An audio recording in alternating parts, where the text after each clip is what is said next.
already round 7. I'm Filipa and I'm joined by my one-of-one ring Will Al Exp.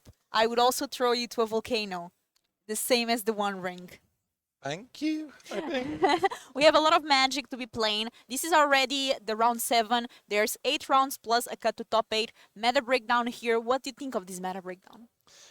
Rakdos mid-range, #1 deck today, right? It's like the safe choice. It's the Jund of the format. It's got all the good cards in the format in it. Fable the Mirror Breaker, Shield Dread, Fort Seizes, nice early interaction removal. You'll notice a lot of these decks will have creatures or have things that can die to removal, so it's good key to have them in it. Going down to creativity, so it doesn't say which flavor of creativity is. Obviously, we had the old school version now, as it's known, the combo variant, the one that Reed Duke managed to take down PT for Extra with. Moving kind of towards this new like blue-red control with Gear Hulks. So that coming in second, that's quite interesting. It's up there, especially with Mono Green only being the 3rd most played deck this weekend. In a closed deckless tournament, I think this is where this deck will shine a lot more. In open ones, I think it's not. Remember, this is a closed deckless tournament this weekend. And apparently, okay, you can hear us all in the chat, right? Yeah, I think somebody's just trying to catch us, saying that the stream is down, but it's actually live. It's okay. It's all good. It's all good. We are Gucci. Okay. We're all Gucci. That means something different. Obviously, I'm in the military. It means something different when someone says it's all Gucci. What does that mean? It means that it's like stellar. It's great. It's like the best it could be. I don't know. You know how a rich person tickles? No. Gucci, Gucci, Gucci.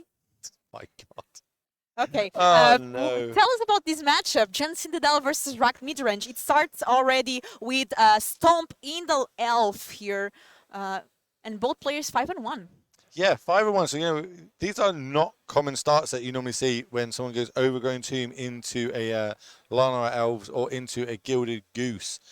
We've seen Rakdos midrange to the end of time, right? It is the most played deck in this tournament. That's just today.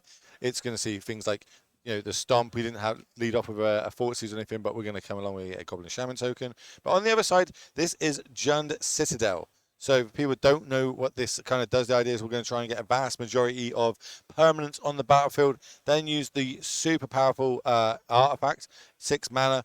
You get to look at the top card, play it, use your life total for it. So you're going to see things like Gilded Goose. There's going to be lots of little small ways of gaining life while getting permanents on the battlefield. And by the end of it, we just try and one-shot our opponent with this kind of tailored up with like Mayhem Devils, etc. So see if they can get it on the battlefield, and now we get a good look at the hand. In fact, we can cast one of these collective companies because we've got 2. We don't need to fire it off right away. Exactly, and here the Jund Citadel player can afford to wait. We see 2 Cocos, 1 Priest of the Forgotten Gods. We have Bola Citadel, and we also have a Woe Strider. Choosing to year 1 Coco, that card can be explosive in this Jund Citadel deck. Priest is one of the ways that the Jund Citadel player can deploy the Bola Citadel early on and try to kind of finish the game. How does this Jund Citadel deck work, and what can they do with the Citadel once they get it? Well, it's like a combo, right? They're going to try and put a mass velocity of creatures and permanents into the battlefield, and then from that, use Citadel's ability to sacrifice them, do 10 damage to your opponent. Ideally, at the same time, you have something like a Mayhem Devil on the battlefield, so you end up doing 20 damage to them. Looking at this, obviously, we now know that there is a collective company, but we decided to tag into it with the Goblin Shaman token, and we managed to get, connect. There was no collective company. I would have maybe tried to fire this off in response. Potentially, we can hit 2 creatures here. We see Mayhem Devil being at least one of them. Hit the battlefield. We could have blocked that token and got it off. It does leave us a little bit weak to removal, though. But as we're going to see now, we're going to start getting the little bits of incremental life gain with a Prosperous Innkeeper is in the deck. Again, 2 permanents, so just casting 1. And this is the sort of stuff that we want to see over on the Jund Citadel side. Rakdos midrange till the end of time. We know what this one does, right? We've seen the Fort Seizes. We've seen the Fable the Mirror Breakers. Not a new card for sure, and this Jund Citadel played a lot in the beginning, but now it's kind of died away, but good to see it do perform very well here, 5-1. And somebody asked how many rounds do we have today. It's 8 rounds and then a cut to top 8 right now. This is round 7. I'm sorry the stream disconnected for a bit. We have some internet issues. Hopefully they will be solved, and hopefully you are hearing us loud and clearly. We're back. Okay, that's good. That's good. That's good. Cheers for sticking around with us, chat. Remember, this is Friday Magic. As normal, we don't normally come to you on a Friday, but we are today. Yeah, we are here specially for you all. We've heard the feedback and we delivered. We knew that you wanted more magic. Last Chance Qualifier is a chance here to get a spot in the regional finals. And Woe Strider, this Gen Citadel is doing exactly what they want. I've played this deck in Pioneer. It's a very strong deck. And at this point, we can start sacrificing creatures, crying, dealing 1 point of damage everywhere, pinging. This is very good for Gen This is the Citadel. synergy that this is what they want to do. Okay, because we've got every permanent basically makes a second permanent, so we're getting that vast majority that we need. Now every time we sacrifice one, we do a point of damage. We get to scry. We get to filter the top of our deck, look for the cards that we're after. I think we're going to see some sacrificing now because we need to get the Harvester off the battlefield on the other side because that can again get rid of the Mayhem Devil, which is one of the key cards in this matchup. Mayhem Devil just is able to be good against so many different. If it's a creature deck, Mayhem Devil just does wonders there. Oh yeah, it's a nightmare if you play against this deck being a creature deck, especially when they're able to deploy all these multiple threats. Oh, I see a Citadel in hand. Yeah, we know the Citadel there from the Fort Seas earlier on. We obviously can't cast that one yet, only with 4 mana. But next we can with the Priest of the Forgotten Gods mana, right? Yeah, we will be able to get that done. Realistically, I'm not sure if that's the route we might want to go here. If we can keep the battlefield clear, maybe we do want to go that route. But it does, it's not free. We do have to sacrifice 2 of our opponents for that to happen. As we're just going to turn it sideways, get a little bit of damage in there. And that Fable is going to flip. Reflection of the Kiki-Jiki.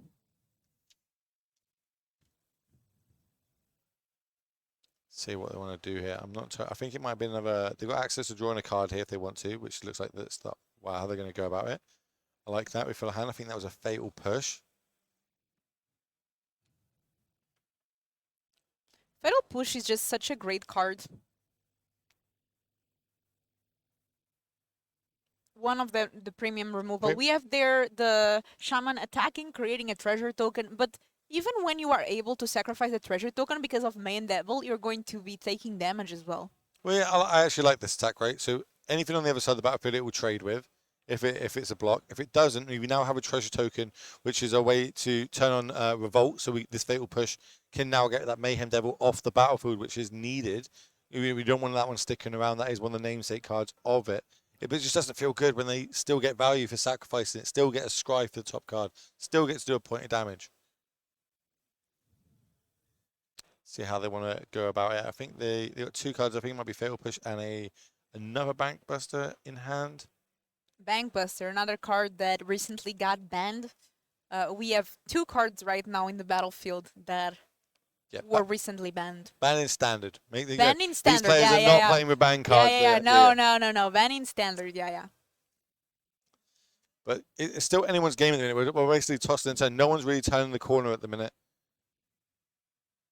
But we are deciding. Treasure used 1 damage. Where is the Gen Citadel player going to assign that 1 point of damage? Looks like in the reflection of Kiki-Jiki. Revolt in response. We can sacrifice the Mayhem Devil with the Woe Strider. Less damage there in the reflection. Reflection is gone, but a price you have to pay to be able to get rid of that Mayhem Devil. And Mayhem Devil, as you said, can get really tricky, right? Yeah, we'll just look at that then. So everything on the Gen side is like, it makes 2 permanents, as I spoke about. There in that interaction, we basically lost 2 permanents. We had to use our Fatal Push, and we lost our Fable, just for the sake of getting that 1 card off the battlefield. So the card advantage is definitely skyrocketing over on the left side when you start getting these 2-for-1s, which are much needed. But these Bank Busters on the other side are going to help us redraw more cards, refill our hands, start hitting our land drops, double spelling each turn, especially while we've still got this Goblin Shaman token. If you get there, because you already took so much damage, and now we are going to use the Priest ability, losing 2 more damage, and suddenly things are getting tricky there for the Rakdos mid-range player life. And why do you think the choice of bringing Gen Citadel was made here for this tournament? It's a really good one. I would love to ask them why. Obviously, a lot of people are really high on the Rakdos sacrifice deck this weekend, I believe. So, being able to play green in it, add some extra flavor. I suppose this is probably the best sacrifice type deck you can have in these three colors. And we've got 2 black mana floating currently, so we might end up seeing the namesake card coming down here, and that's obviously the Battle Citadel. I can put the card here for everyone to see, but that card is amazing, especially when you have ways to sacrifice creatures and scry. With Wolf Strider, you can scry what you don't want on top of the library. I'm not sure if it's an Innkeeper. Yeah, this is an Innkeeper coming down. Innkeeper, now every time a creature enters the battlefield, our Citadel player is going to gain life. Also, a treasure token was created. Yep, yeah, again, 2 more permanents. So now if we've got the double, we've still got 1 black left in the pool because it kind of counts for itself. Now we can play the Citadel. Citadel, what is on top? Priest of the Forgotten God. So don't forget, this Citadel is player is playing life instead of mana to be able to cast these spells. And at this point, when you have Wolf Strider and so many creatures, it's really easy to go off with Citadel. You just need 10 non-land permanents. I think we might have game now.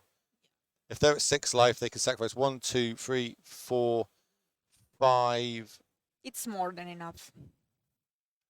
I think we're just 1. Oh, yeah, I think, and I'm looking at it, I'm pretty sure that's just lethal. That Citadel coming down, showing you why it's so powerful, especially with Innkeeper in the deck. Innkeeper doesn't look like it's a super powerful card, but in this sort of deck, when you're just pitting more permanents on the battlefield, gaining that incremental life, so an Innkeeper, instead of costing 2 life, is actually only going to cost 1 life. 3 drops only cost 2 drops, and they say they're able to get that kind of explosive combo finish there just the second it came down. So, real well played there. Citadel doing what Citadel does, super explosive. And what cards do you think we might see making an appearance in the sideboard? I'm going to start over on the Rakdos side. Let's have a little look at what we could have. Obviously, famously, Colligan's Command destroys target artifacts. I don't mind that one coming in. Same with some Duresses. But if we start bringing in cards for the Citadel, and they just start going wide with these like little dawdly creatures, and we've got no answers for them, then we're going to have a problem. I could see something like Extraction Event coming out, trying to clear up all those tokens that hit the battlefield. Along with Ratchet Bomb is in the sideboard. I don't think this is the matchup for it. I think that's more against creativity.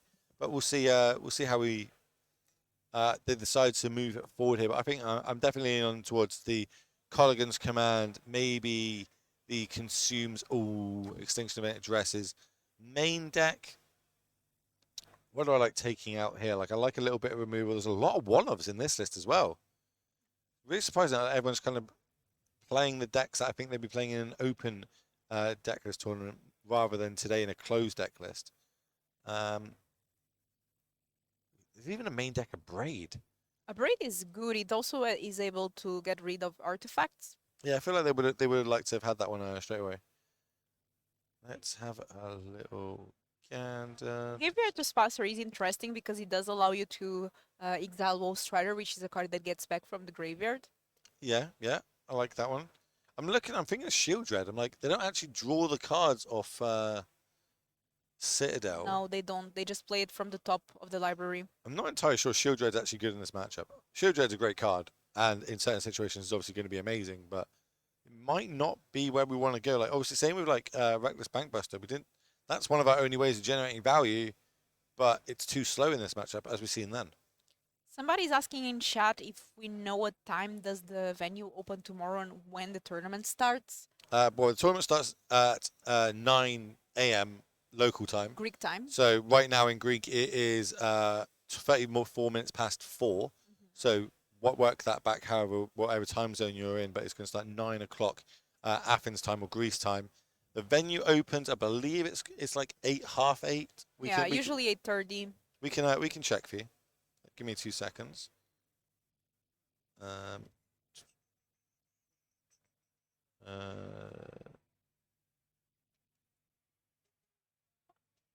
Our players are shuffling in their decks. Now, don't forget Rakdos mid-range on the play since it did lose first game. I mean, as the choice, but we are assuming the choice is to be on the play. Is there any time where you don't choose to be on the play? That is in other formats, yes. In Pioneer, I cannot think of a reason why. Like, if anything, I think it's more impactful in this format than most. You know, watching coverage, playing the games. I feel like being on the play is super huge, letting you do your game plan a whole turn before your opponent. And 9 out of 10 times that it's super impactful in this format. It's really hard to get back from being far behind. Yeah, and it looks like the venue opens at 8:30 a.m. 8:30 a.m. Once again, as Will said, Athens time. Totsis, turn 1, right away. That's good. It makes our life easier. We get to see the opening hand. Let's see what we're working with. 5 land and 2 spells, and we decide to leave the Gilded Goose in hand because, you know, it's just another mana permanent, realistically. So we're kind of stranding 6 lands in our opponent's deck. The goose is loose. You and your puns. Do you normally do this many puns? My puns are really bad, but Oh, I know. to be I know. fair, today is like the last chance. I can be a bit more A bit more free, you know what I mean? more free. You know, tomorrow we can leave serious Filipa for the finals, but now let the puns be. Also, if there's a Coco, I will sing "Wake Me Up Before You Coco." Oh, my goodness. You're a hoot. You're a hoot. What is that? Hoot, like Doesn't sound good. like fun. Okay. You're fun. Thank you. Stomp there. Always bolt the bird. In this case, always stomp the Yeah. Gilded Goose. How many rounds today? So it's 8 rounds plus top 8. Right now we are in round 7. So we have this round and one more of Swiss and then a cut to top 8. Top 16 makes the qualification for the regional finals this weekend. Yeah, both these players in real good contention to do that. Even if they pick up a loss here, there's a chance they might be able to sneak in that top 16th place. Obviously, for the winner, I'm pretty sure they'll be able to ID themselves into top 8 and into coming back tomorrow to battle it out in 2 more days of Magic to see if they can get those invitations to Pro Tour Lord of the Rings. That one is going to be super fun. Totsi is here. Fortseas, Citadel is the only other card picked up here. Obviously, there is a Besaidu in hand as well that we didn't see before. That can hit the Fable if we want to, but then we do ramp our opponent on the other side. And almost the damage has been done, right? There's the tokens on the battlefield. The loot triggers happened. 2 mana. And today we had 202 players. Yep. If anyone is wondering and wants to do some mathematics, I'm terrible with the standings, like mathematic thing. I just play and hope for the best. The only time that I tried to draw in a top 8, it was a big event. We were 330 people. Everyone was like, you can safely draw. I was 5-0. I drew. It was during GP, so you could only play 6 rounds due to time limitation, and I ended up in 9th. Only one with my points, so I'm never drawing again. We've all been 9th. We've all done. Me and my team at the old RPTQ system. We were playing in that and we came 9th. If we came top 8, obviously we get to go to like Pro Tour 25, the team Pro Tour event, which is obviously it's huge. It's what you want to do. You want to go to Pro Tours with your friend. Okay, here's a Coco. Go for your pun. Go on. Collective company cast. What's the pun? Wake me up before you Coco. There you go, ladies and gentlemen. She's here all weekend. Make sure that you stay tuned for more of these crazy puns, songs, and that's why nobody wants to play against me. Also, like every time I play Fires of Invention, I'm like, and I set fire to the rain. Oh, apparently on my stream is the Pro Tour 25. That's what's currently playing on my stream. So, you know, that's the one I could have been on. I could have been on my own stream, but no, decided against it. We came 9th. RIPS. That collective company, not exactly the strongest it could be. Hitting 2 1-drop mana dorks. No. You know, Citadel with these on the battlefield might be okay, but Citadel again is only good when you've got a high life total, so we do need to reduce that at a rapid speed. Otherwise, we will let the jump player come and get back into this match. And if we had an advantage bar, it would be now strongly impacted to the rack those mid-range player side. That is the alternate art. I believe it's a Transformer Bank Buster. Yeah, it's Reckon Bank Buster. We just saw a Fatal Push now take care of that Blood Tide Harvester. Chat wondering if you're going to go on the Masked Singer, the European version. No. No? No. Can we sway you anyway? We have this thing in in Portugal. It's like the idols, and then there's like this part where they make fun of people. I would end up in this part where they make fun of people. You'd become a meme overnight. Yeah, I would become a meme, a magic meme. Okay, we have removal there for the Fable. It's a Bosejo. Yeah, that's a procedure taking that out. Interesting that they decided to take that one out instead of the card that can draw them cards, but Fable, when you get to like untap with it, you get a relevant threat. You can start getting double spells, double blood tokens, etc. Ton burner through your deck. And the Gen Citadel player does really need that those life points because if your out here is to draw Citadel, and then if you draw Citadel, you need to have some life to be able to deploy your creatures and be able to kind of combo off. Well, that looks like what is happening. We're turning everything sideways here. So yeah, I think we're crewing and getting in there for 4, I think 4, 6, 7, 8, 10. So we're getting in there for 10. Yeah, this is not looking good. We do have food. We can gain 3 life. Looks like that's exactly what our Gen Citadel player is going for. But still, I don't know, even if there's a Bola Citadel, if it's enough. I mean, it would have to be a sequence where you have the Innkeeper and then your creatures are also gaining you life. Yeah, so basically the Bone Crusher Giant there, that is the card that was used to crew the powerful vehicle there. And do we smell blood in the water? Are we activating this Den of the Bugbear? Looks like we are going to activate that. So we're just getting in there. Why we smell weakness on the other side? I think the only card we've got to kind of play around here is maybe a Collective Company off the top. And that is exactly what they've hit. So then they need 2 big hits here.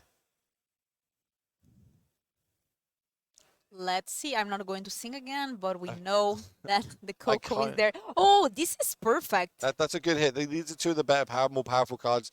Now we've got access to like sacrificing different things using the ping ability if needs be. So I think we're saying in response to this trigger, as in the 0/1 Spore token, I think it is that gets made from this. Yeah. Do we have basically we're representing that we could have some sort of 1 mana red interaction because that's what we've got, plus the 4 treasure tokens you see there at the bottom of your screen. We have a goat,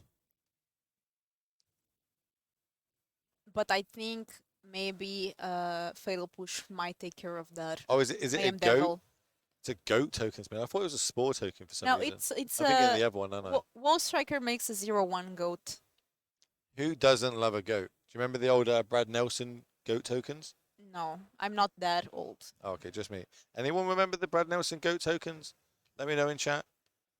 So we're sacrificing the treasure token, turning on the revolts. This Fatal Push is now on the stack. So we've got a little bit of a stack going here. This is going to get sacked to do the ping ability. Let's ping the Den of the Bugbear. So this is kind of why I would have liked to have done it in combat instead of before, because now the Den of the Bugbear can crew before combat instead of going the other route. So moving the blocks. There it is, the little goat blocking that Bankbuster. Sacrificing it so we can scry with Ghost Rider. I think it was on top, so this has to be a great card. What else? Food token. I think we need another collective company off the top, realistically, to get back into this. Something was put on top, right? So with that scry. Innkeeper. Innkeeper's going to help you like kind of gain a little bit of life, I guess. But we can't. We have enough 4 mana, 5 with the elf, maybe. We do Citadel? 6. Yeah, we might have Citadel. I thought we were empty-handed. I can't see another card. No, we do have. I think we have cards in hand. Yeah. Oh, it's the Woe Strider from the graveyard. Okay, so we have to exile some cards. We're escaping the Woe Strider. Here comes another goat token. Love to see it. Chat, look, already over it. Look. They knew what was going on before we did. Yeah. We're like How are they casting a spell with no cards in hand? Chat, big brain in it. Like, no, Yeah. it's in the graveyard. You dummies. That's what they're saying to us. It's escaping. But suddenly we didn't think the John Citadel had a lot of advantage, and now the advantage bar is flipped because with that Innkeeper we were able to gain some life. Hold those horses there, madam. Hold those horses. This is the extinction event, sorry. Extinction Which is events. obviously kicking in now, depending on what we're going to choose. Because remember, I think this, if we want to respond to it, we need to sacrifice things now Yep. before it is named if it's odd or even. Exactly. It's like that really awkward interaction of, oh, how many things do I actually sacrifice now? How awkward can I make it for my opponent to pick what they're going to do? Some decisions here. John Citadel player deciding to go for a couple of scries, not probably not putting anything on top that is not either Coco, Mayhem Devil, or Bola Citadel. So they decided to go with odd there. Is that odd? Is that an odd attack? Mainly because I believe because we got the Goblin Shaman token plus the Bank Bust if we need to go getting full damage in. But now that they've got the Innkeeper on the other side, this incremental damage is going to start topping up. Okay. Here We have comes some triggers here, but it's not exactly what our Citadel player wants to be doing. Fatal Push, taking care of that Innkeeper. these treasure tokens are coming in clutch. You know, being able to every time turn on these fatal pushes. I think that might be the third fatal push we've seen. Definitely second or third. Have a little look at the graveyard. Anything in there that can come back out of it. I do see there is one Cruxer in the main. Don't know if that's if it, this is the sort of matchup you'd want to be keeping it in. I think we drew a castle here. Yep, I think you're correct. Which we did need that mana, so. I think we've got another fatal push and a go for the throat in hand. Gaining some life using the food. This deck does require a lot of life to be able to function proper. Yeah, it's like, if we draw Citadel this turn, a little bit extra life could help. Just get that extra card that we need to be able to take this game down. But it looks like we drew a Mayhem Devil. That's not bad. It's one of the key cards in this matchup. We know, because we can see the hand, that there's a good chance that this is not going to live very much. And for those of you wondering, this is a closed deck list. There are a total of 8 rounds, then a cut to top 8, so 8 plus 3. We are currently in round 7. Lots of Magic to be played this whole weekend. This is just the beginning. Yeah, this is like the warm-up day, right? You know what I mean? Yeah. We're just getting you excited. Remember, this is the last chance qualifier. We don't normally do these. This is the first time at a regional qualifier we're actually doing this. All these players are not currently qualified to play this weekend, but they are battling out to see if 16 people can get in to tomorrow and give themselves a shot at getting on the Pro Tour, which we all know is Barcelona and Lord of the Rings. Fatal Push, getting rid of that Mayhem Devil with the Revolt. Ooh, we see a spicy sheep just being put in the graveyard. That's a great card. Yeah, it looks like that one has come out the sideboard. There was one in the side which they brought in, a little bit of interaction again. It can be crude, do another 3 points of damage. We're seeing already now. Just have this one vehicle has drawn 3 cards. It's got in probably about 8 damage. It's now making another treasure token, making a pilot token. We are going to and drawing cards. Draw another card. Ooh. Things are looking very good now for our Rakdos player. Yep, this whole game's been back and forth, pretty swingy, right? Pretty swinging. If one turn we think Jen Citadel as the upper end, then Rakdos turns things around, and so on. Of course, we know that a card like Citadel might change the game, but we need to have high life totals for that to be possible. Innkeeper. Another Innkeeper. We valued that scrying it to the top last time, so drawing another one might make us slightly more happy. Remember, that token is a pilot token, so it can crew, it is a 1-1, but it can crew something up to 3, namely the Bank Buster itself, considering it's got no counters on it now. It is just going to be a 4/4 when we crew it. But I think we're kind of drowning in this card advantage now, right? So yeah, we're crewing. That's a big swing of 8. And here, John Citadel having to take some damage. I honestly think we're in the last turn or two. I think the Rakdos player, the amount of removal spells they've got in hand, I think they've got 3 Fatal Push, Go for the Throat, and a Bone Crusher. I think it's going to be too much for the Citadel player to come back into this. I imagine the Innkeeper's going to end up eating this. Yep. Stomping the Innkeeper. Stopping that little bit of life being gained. Yeah. And down to 5, 2 blockers. We can still... Is there a treasure or a food? I think it's a treasure, so not even able to gain life. I think it's lethal, right? Yeah. Oh, we're going to draw a card end of turn. You know, there's no point of not playing and sequencing our cards correctly. Lot on the line, especially being 5 and 1. So 2 removal spells here is going to lock up the game. If the life totals are correct and they're at 4. In fact, 1 removal spell should be enough, realistically. Oh, but is that a cheeky little Mutavault hiding in there, or is that... That's Castle. Is that a castle, is it that one? Yeah. Okay, then yeah. So which is just a removal spell, which we know there's ample of in their hand from them being able to take this game down and advance themselves to 6 and 1. But let's see here the Rakdos mid-range player go for it. There you go. Well, how about a go for the throat? They are going for the throat, and they are going to finish the game now. What a game so far. And this is... We're going to have a game 3. Oh, if are the life totals correct? All of a sudden some life is getting gained on the other side. Yeah, I think our life totals are... Okay, So it's a long day. rewind. Let's... Well, no, we're scooping up. You know, top decking onto that board state there. It's going to be super hard for them to, you know, kind of get back into this. Is that game number 2 or 3? I'm kind of... This is going to be game 3. So first we had the Gen Citadel player winning, okay. then the Rakdos mid-range, and now we're going for the game 3.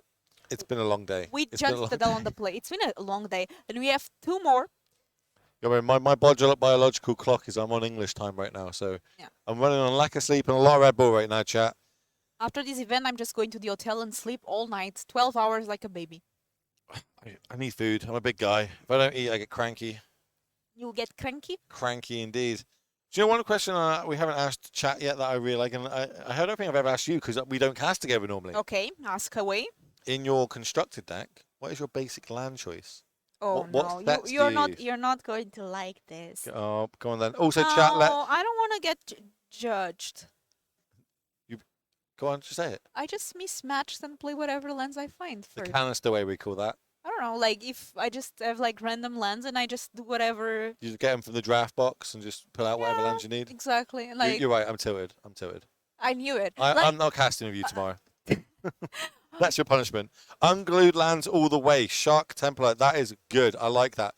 Betas, of course. The Phyrexian. I love the new Phyrexian lands. Unhinged Signed. A lot of people love the Unglued set. Obviously, I suppose the Unglued sets have kind of got some of the best known lands basics in the game. Filipa, do you prefer to play constructed or limited? I know this one. Limited. I am a limited player at heart. Unfortunately, not too much competitive going on for limited, so I do like... okay, so I love Magic overall. I'll play any format. I just completely love the game. I love even playing Commander, which some people say it's like more like a different kind of Magic, but I like limited, sealed, draft, and then constructed I play Standard, Pioneer, Modern sometimes. I've played Pauper. I was terrible at it. Played once. And yeah, Legacy is something maybe will teach me one day. I'll show you a bit of legs. I'm not like a ninja, but like I know enough to be able to cast on it. There's a lot of good choices here of basic lands from our stream. Domino Remastered Retro Foil lands. Love to see it. No one's saying any Secret Lair lands yet. Like my favorites are the Ben Makes Stuff basic lands, Secret Lairs. Oh, nice. The very like futuristic kind of neon-y. Big fan of them. And if I have a different variety of lands. If my deck requires 1 of each, it's the Pixel lands. If it requires 2, 3, or 4 of each, it's the Ben Make Stuff ones. If I need 20 of a certain basic land, I use Urza's Sagas, the original set, because that's the set that I started playing Magic in. I have this thing where I actually don't build decks because, hear me out, I builded one Pioneer deck. I loved it. I top-dated challenges with it. It was my favorite deck ever. It was Winota. We know what happened to Winota.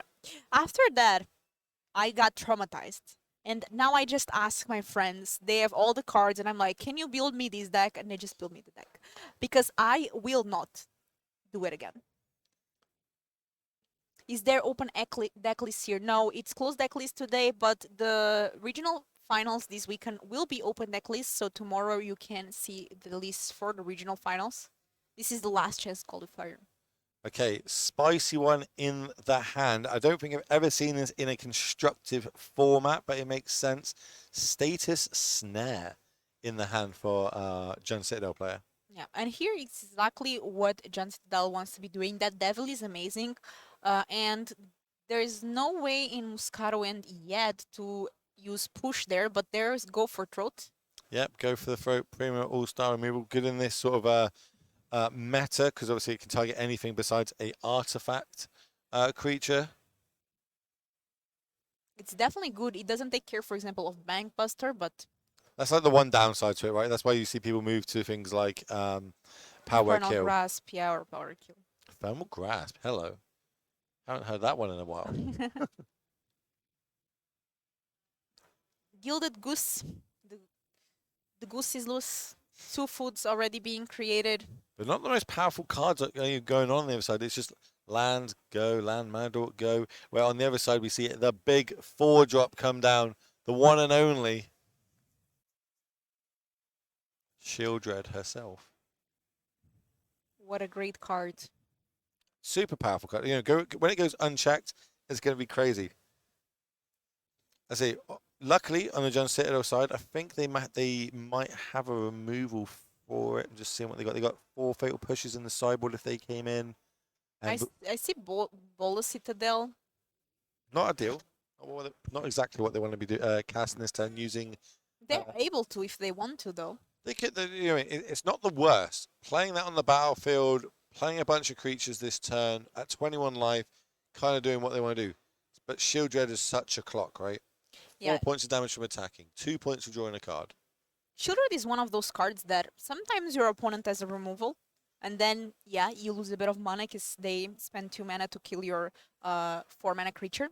But when it goes unchecked, these cards just go wild. And we have here Blood Tide Harvester, Blood Token being created, Coco, end of the turn for John Citadel. Let's see what we can get here. Do you know any songs that go with Collective Company? Wake me up before you Coco. It's never going to get old.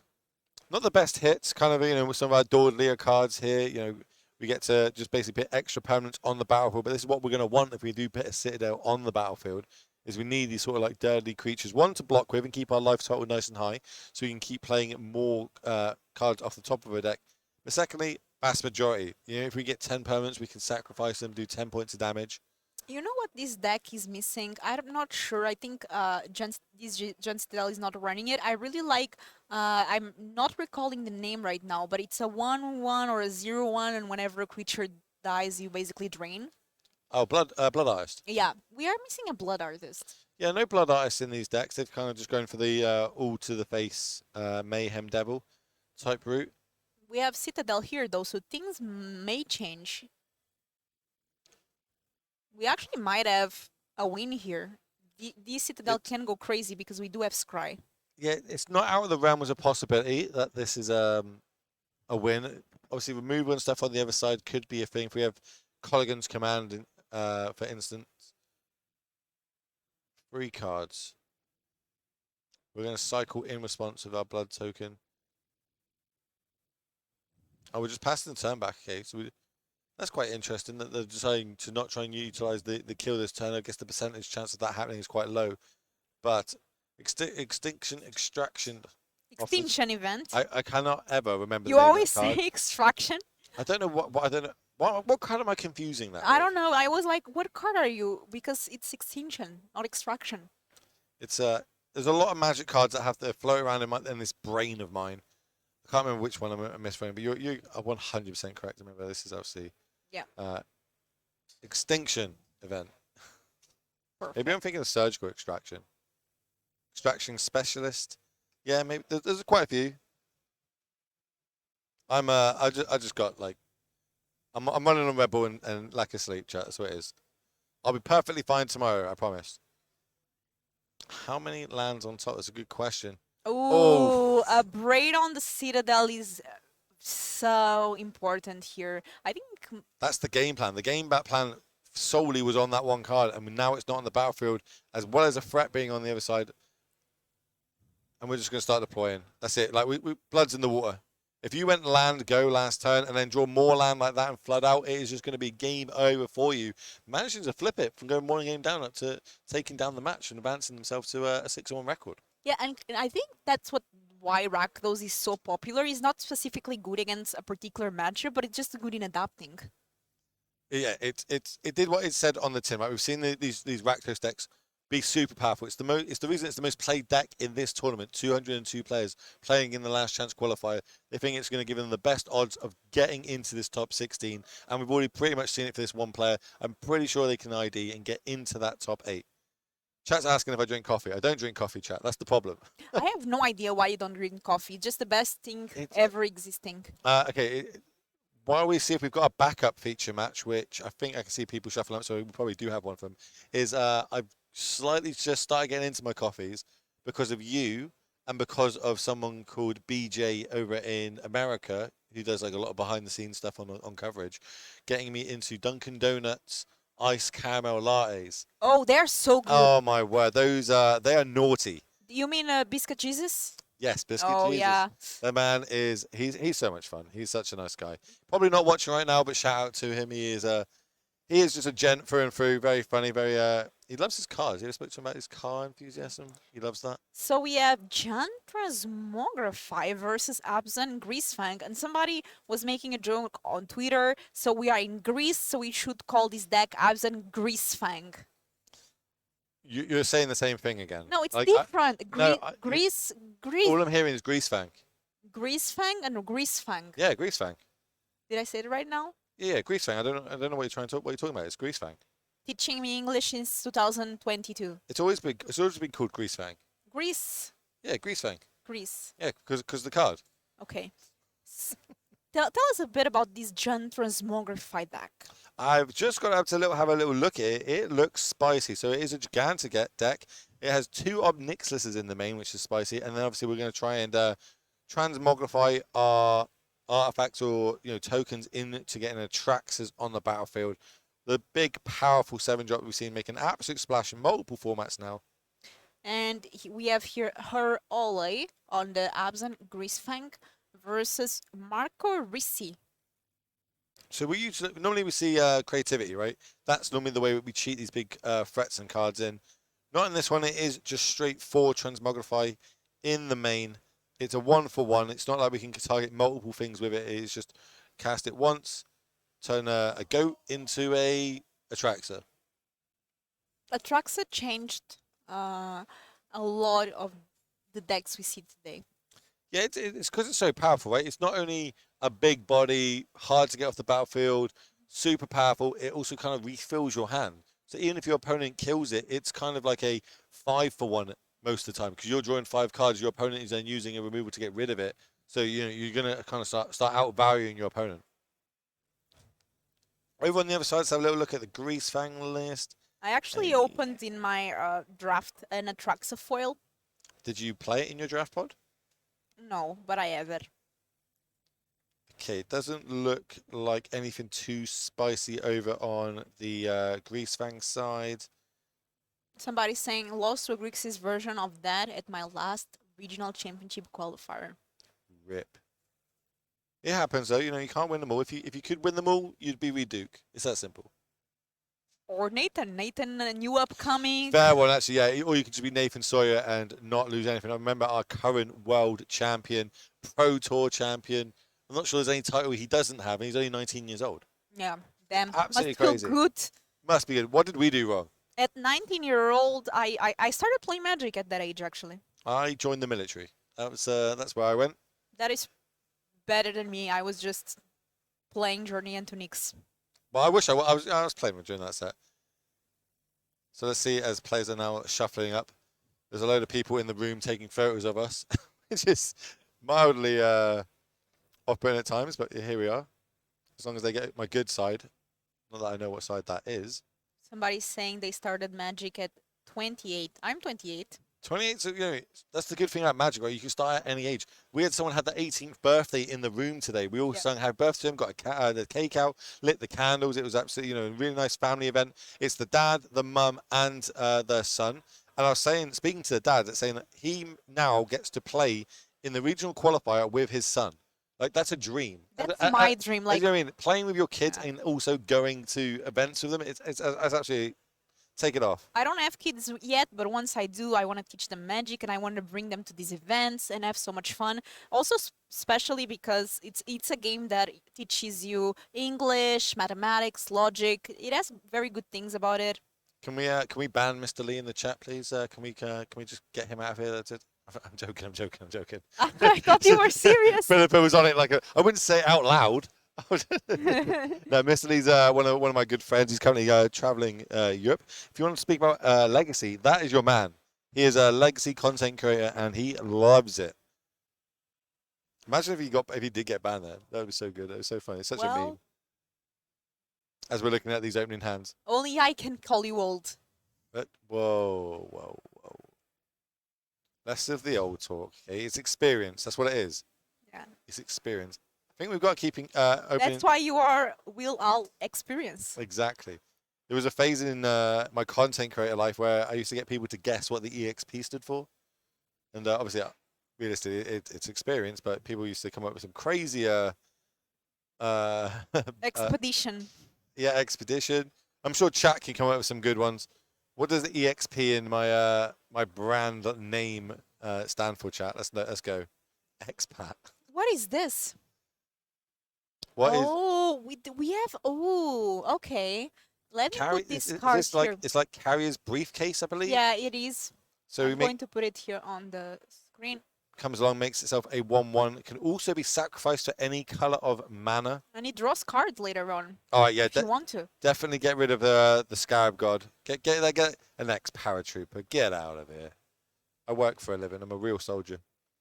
As we see, okay, so both players doing what they need to do, and you know, one for one almost. So there, we obviously made 2 permanents off the 1 here over on the Jun side, but it was, you know, it was answered nice and cleanly by the Witherbloom command.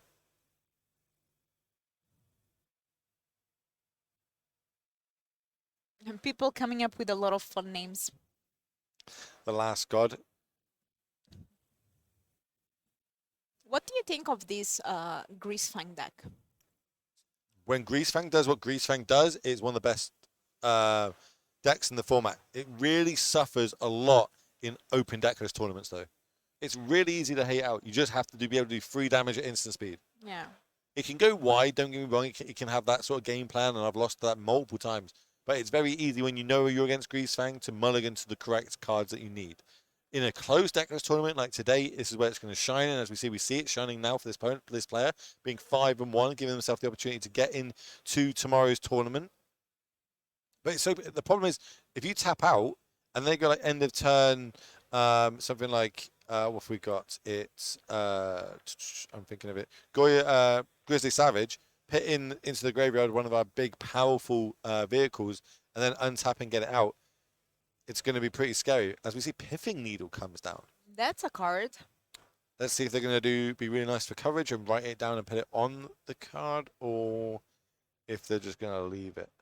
And even then, I've got to try and read that. That looks like I can't really make it out.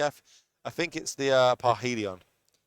Ooh, Parhelion is very tricky if it goes to the grave, so it makes sense. And we see there Greasefang, Parhelion. Are we choosing a land there? I think we are. You know, realistically, we want to be hitting our land drops. We want to be able to, like, you know, start getting into the double spell territory. And this is where it's really scary, right? End of turn, they put in the big threat into the graveyard now. Can they get it out? Luckily, Pithing Needle is going to stop us crewing it, but then they can switch routes, right? They're going to do this. They're going to go the chariot route. It's going to bring itself along a couple of cat tokens, the 2/2s. And this can get out of control, because now you use your removal on this and then lose to a Greasefang next turn. It's very hard to try and fight against both platforms especially over on the gen side.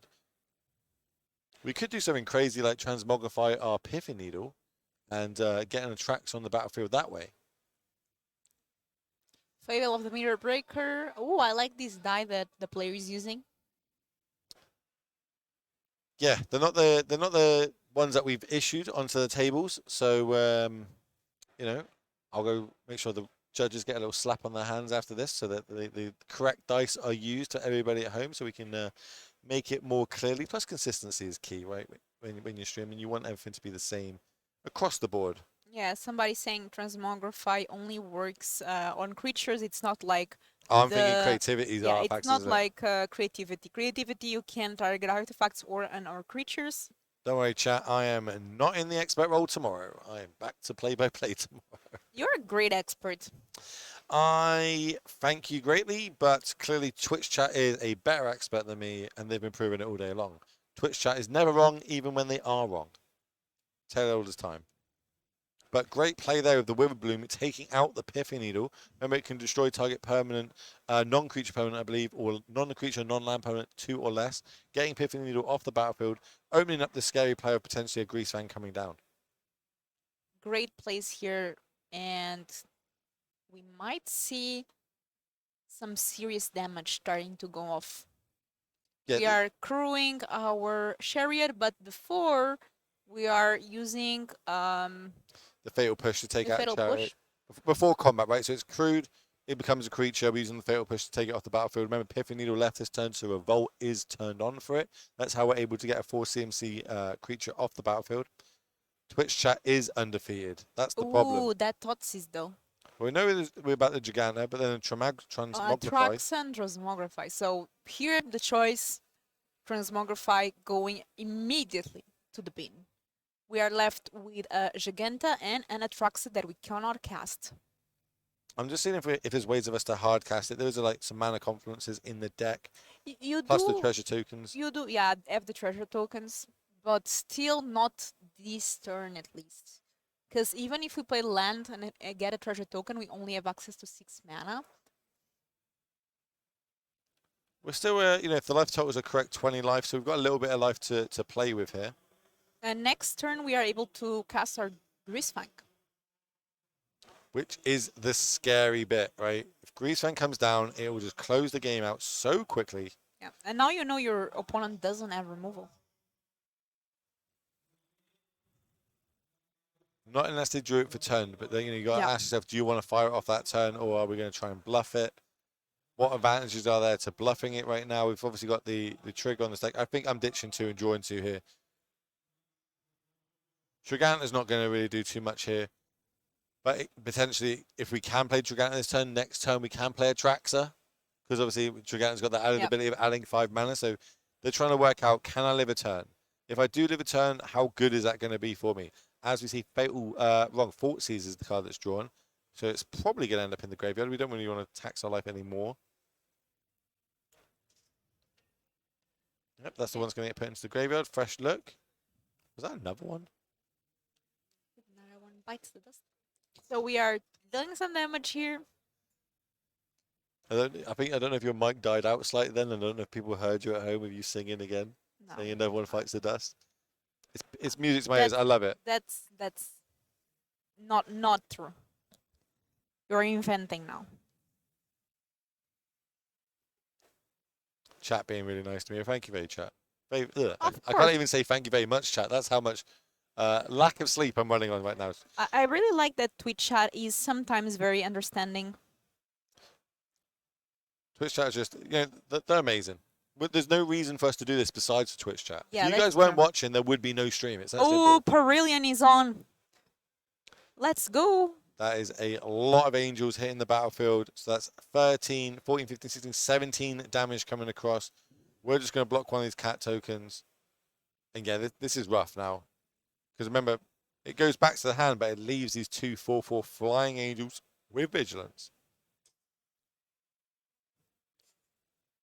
Hey, Mikey. Everyone knows you. No, everyone just watches my stream that I'm not on. And that is going to be enough. GG is here for our Greasefang player. 6-1 now. Very impressive. Let's Let's see if we have any more matches to be played or if this is going to be the last one of round 7. Don't forget, there are 8 rounds today and then a cut to top 8. This was a round 7 of the last chance qualifier. Top 16 qualifies for the weekend tournament, which are the regional finals here in Athens. That tournament will qualify for not only the Pro Tour, but first and second place qualifies for the World Championship. which Pro Tour? Out of all the Pro Tours that have ever happened in the history of Magic the Gathering, I think this is the one I'm most excited for. Would you say that it's the only one? One ring? The One Ring one, yes, indeed. I would say this is the one. This is the one I want. So it looks like we might be coming back to us. Yeah, we're going to come back to us. We're going to find out how much time is left in the round. Because, you know, basically we're trying to reduce the downtime, right? Like we can put on like Keep or Maul, etc. But we've seen that 1,000 times now. We all know what these decks are doing. We want to try and get as much time on air as you guys so we can answer your questions, tell you about the weekend, tell you what we think of decks, future sets potentially, or just what Filipa had for breakfast this morning. You know what I mean? Yeah, I didn't have much actually. It was too early on. I did have a lot of coffee though. I cannot survive without coffee. Yeah, well, we've always spoken about that. I don't drink coffee. It's very, very rare you'll see me drink coffee. I do drink like a lot. I do drink Monster. Monster is kind of one of my favorites. I also drink Monster Zero sometimes, but coffee is just different. Like, especially in the winter when you're like playing some Magic with some coffee. Just good. Never done it because I don't drink coffee. But I'm sure You're Twitch missing chat. out on life. Did you already eat some? I don't know what that is. All that is. I imagine that might be some sort of Athens dish. While we are here waiting for the next round, let us know your questions. We always love to take on this downtime, and instead of running ads, just keep interacting with you, chat. That gives it energy. It makes things better, and make us some questions. Yeah, further questions in the chat. If we can answer them, we will answer them. Until then, I want to know, what is your secret lair that you want to have made? What's the crossover? We're about to go into you know, Middle Earth with Lord of the Rings. We're going to get a full set of that, but it's just secret lair. Which secret lair would you like Wizards to start printing? Mine, I've spoke about, is Teenage Mutant Ninja Turtles. I think when I was talking about it last weekend, there was like Biker Mice from Mars. That's well before your time. Dino Riders. That's another one before your time. I'm basically talking about cartoons. Someone said Rugrats was another one that people wanted to see. But let's say in the chat, Secret Lair Pokemon. I also said Secret Lair Pokemon. Like, Yeah, I that would be kind of maybe like a conflict of interest, but I would Wizards love used that. to print them. It used to be Wizards that printed the first couple of I sets know. of Pokemon. I know. I really would like that. It would be a very nostalgic thing. Ooh, Jurassic Park. That would be a good one. Because a lot of dinosaurs in that. You know, it's the flavor text. Silent Hill Resident Evil. Might have to have a PG rating on that one. Not entirely sure. You know, Oh, I know one. Go for I it. know one. Stranger Things. Stranger Things would be a good one. Like a D&D sort of set, or that shows based around Dungeons and Dragons. Paw Patrol. Oh my God, Paw Patrol. It's so cute. Ban 'em, All the ban 'em. kids. Get 'em out. All Get 'em out. What? All the kids love Paw Patrol. This is a 12+ game. Can't have children playing this game. You've got to be 12 years or not. Cute. It's on the packaging. It's cute. Oh yeah, to be fair, they've already done a Stranger Thing once. Yeah, they. You were so excited thinking that you found one. You literally named one that's already been made. You don't even own it, I bet. Brilliant, brilliant. Stay I with was us. just Wait, seeing if Twitch chat was paying just attention. see if they're switched on. I understand. I get you. Come on.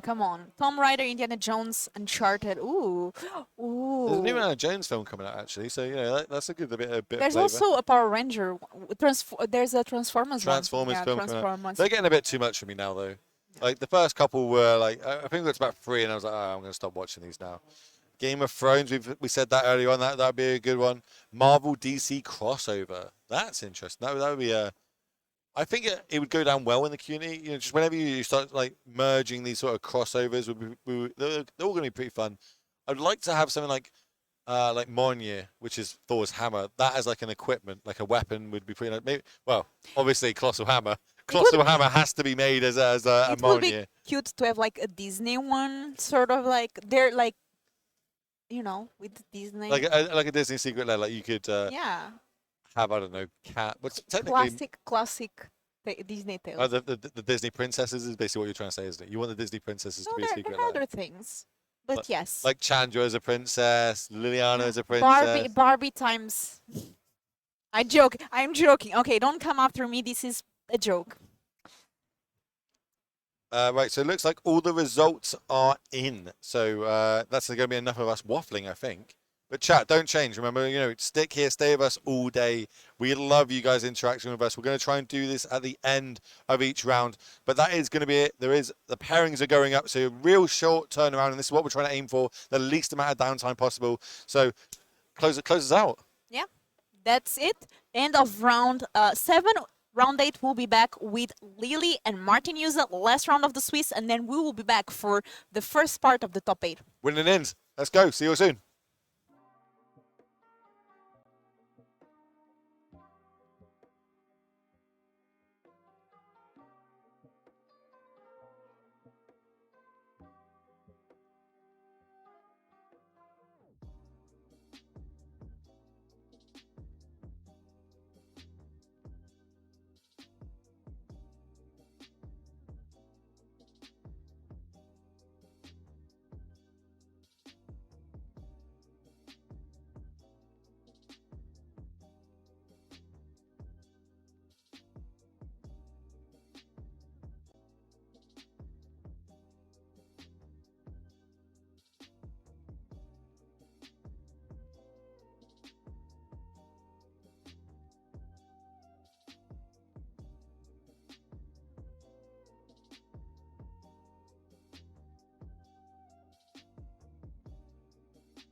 Welcome everybody, we are back here from Athens. Me and Martin are ready for cast for you round number 8, the last round before top 8, and today the top 16 will qualify for the championship qualifier tomorrow, the regional championship, and I think that we can also have a quick view of the next event coming up.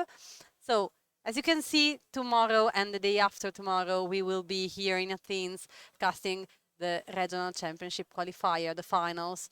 And then after that, you can still qualify for Lille from Bologna, because next up we have Bologna. It will be Modern and Pioneer in July here in Italy. And then after that, the final will be in Lille with the last chance qualifier. And the main event is still Pioneer. We are ready for the games. They are just shuffling up. So what are we going to see in table 1? So the main feature match should be Is It Creativity against Mono White Humans. I was walking around the top tables. Mono Green was fairly popular. The aggro decks were doing well. There were at least two copies of Mono White on the top 4 or 5 tables. If I look at the standing, so we can give you guys a little bit of an update. We had the first 3 tables take the intentional draw. So the first table was Enigmatic Fires, drawing with someone who submitted a paper deck list, so we don't know their deck. Table 2 was Azorius Control, drawing with Mono White Humans. Table 3 also drew, that was Absent Greasefang against Azorius Spirits. So these 6 players think they have a good enough chance to make the top 8 if they draw. We can't confirm that just yet, obviously, because it's going to depend on tiebreakers and stuff like that. Now we're watching table 4, which is at Creativity against Mono White Humans, and the backup match, I think, is table 5, which is the other win and in, which is Ragdos Midrange against Mono Green Devotion. So I think we have, is it 9 different decks represented in the top 10? That's kind of wild, honestly. Yeah, Pretty good. seems like that. A little bit of everything. We have a Ragdos Tempo player on table. 6 by Moscato. That's Ragdos Midrange. Yep. Okay, so yeah, just a little bit of everything, which just confirms that the format is in a good place. You can play any deck and do well with it. So it's going to be interesting also seeing if the top 8, decides to play it out, or if they just say like, hey, you know what, I'm really tired. Can we just split the prices and go home? Or all the players who competed today, it's 8 rounds today plus possibly the top 8 still left to play, and they would need to still submit their deck for tomorrow. Wake up in time. Tomorrow the competition starts at 9, and there is 9 rounds tomorrow. Before we make a cut to Sunday. But yeah, it looks like we are off to the races. Mariano started with a hopeful initiate, like the white decks like to do with a 1-drop on turn 1. Meanwhile, Marcel shocks himself on turn 2, so that should represent something like a Make Disappear, perhaps a Volcanic Spite, something that hopefully for him stops Italia, which is one of the most important cards. Looks like that's an Invasion of Gobakan. Wow, that's a main deck. Yeah. Interesting. It's a main deck card for him, but it doesn't resolve. Third plane. So Marcel with a main deck. Wait, Stern Dismissal. This list is interesting. Let me just open the list real quick so that I'm 100% sure what cards I'm looking at. Because Stern Dismissal is Make Disappear. Oh yeah, there's Change the Equation in the main deck. So Marcel playing an interesting version of Creativity Gearhulk with some of the usual suspects, Fable of the Mirror Breaker, Magma Opus, obviously, Fiery Impulse, Shark Typhoon, Make Disappear. But looks like he's not playing Divide by Zero, which I quite like. I don't think that card is very well positioned right now. Marcel also has 2 copies of Stern Dismissal. It's just an actual unsummon in the deck. 2 copies of Spell Pierce. 2 copies of Behold the Multiverse. So a very interesting list. And a great opening draw from Marcel being on the play, stopping an invasion on turn 3, on turn 2, and following up that with the Fable of the Mirror Breaker, while still on 14 life.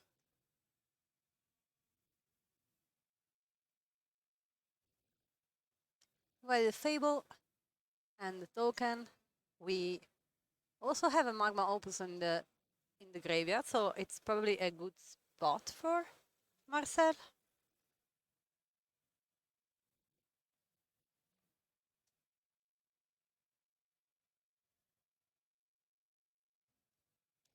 They are trying to hit top 16.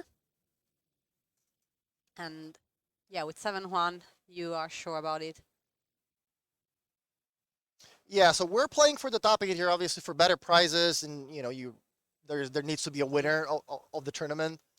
But even if you have 2 losses, the top 16 qualifies for the regional championship tomorrow. So even if you lose playing for top 8 here, I think both of the losing player is still going to be in a fine shape to possibly make it to the tournament tomorrow.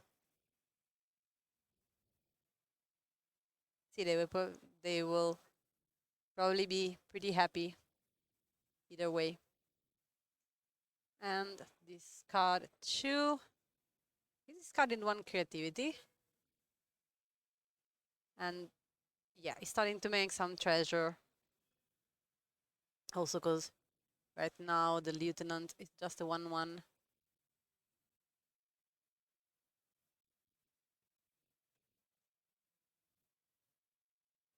And here we come, the Torrential Gearhulk.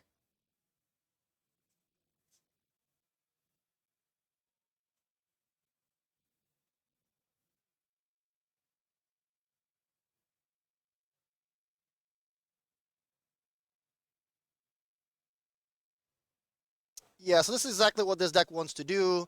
At some point, you want to get Magma Opus in the graveyard, whether by discarding it to make a treasure token or by ditching it to the second chapter of Fable of the Mirror Breaker. If you do that, you can use Indomitable Creativity to target one of your treasures, or in this case, I think it was the Fable token. Yeah. To get yourself a Gear Hulk out of the deck. And if you get a Gear Hulk, well, what a better thing to do than to flashback that Magma Opus that you got in the graveyard before, which means that you can split 4 damage, draw some cards, make a 4/4. You also got the 5/6 Gear Hulk. So if you manage to do that against an aggressive deck, which only managed to get you to 10 or 8 life, whatever that was, then you are in a really, really good spot because that's going to be able to help you stabilize. And right now we are on sideboarding. They are going to game 2. Of course, this tournament is closed deck list, but it will all be available after the close of the tournament. Tomorrow, instead, it will be open deck list tournament. We will also be able to show you the lists of this tournament when we enter the top 8. That's when all the lists become public for the players. So if you hang on for just about 1 more hour, you're going to be able to see what the players came up with and what decks did they use to do well in the tournament. What do you think about this matchup? So, like in most matches in Pioneer, if you play first, that's going to give you a decent advantage. But here in this particular matchup, I like the creativity side because not only does Marcel have a lot of cards like Fiery Impulse and Spikefield Hazard to deal with the cheap creatures from Mono White, he's also actually playing Stern Dismissal, which isn't unsummoned, but here he just needs to buy himself some time, and he can use that to bounce an Edelin and get a little bit of tempo that way and sort of buy himself an extra turn. And as long as he's doing that, and he manages to put the Opus in the graveyard, and then gets a Gear Hulk to deal with Mariana's side of the battlefield, he should be in a good position to win the game. Obviously, Mariana's going to be trying to stop that with some of his sideboard cards from a deck like Mono White. I'm expecting Invasion of Gobakan, usually, which is the card that's going to let you look at your opponent's hand, maybe take one of the creativities, or maybe take a interactive spell maybe take a sweeper like Brotherhood's End, for example. Mariano can also bring in Wedding Announcement if he thinks the game's gonna go long. He can try to grind it out. Some of the white decks also have Rest in Peace. That way, he would be able to stop the portable hole. He would be able to stop Magma Opus back. from getting in the graveyard. Portable hole is a card that obviously shouldn't come in, even though it can kill something like a treasure token or the Fable token. It's obviously not really what you're trying to do with the mono white deck. So I think we're mostly looking at the possible invasions. Maybe a card like Ray Dane could come in. Containment Priest is a card that some white decks have been playing lately to try to stop creatures coming in from creativity.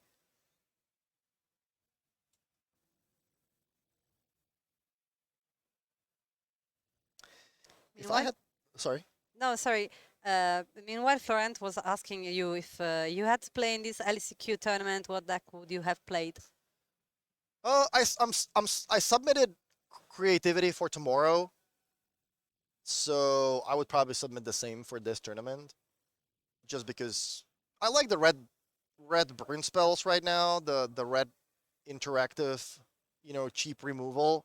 Because I think there's a lot of Lana Worlds decks at the moment. There's a lot of decks with X1 creatures just in general, like we see, mono white humans with a lot of 2/1s, cards like Talia, a lot of Lana Worlds decks. There's mono green Devotion. There was a lot of it.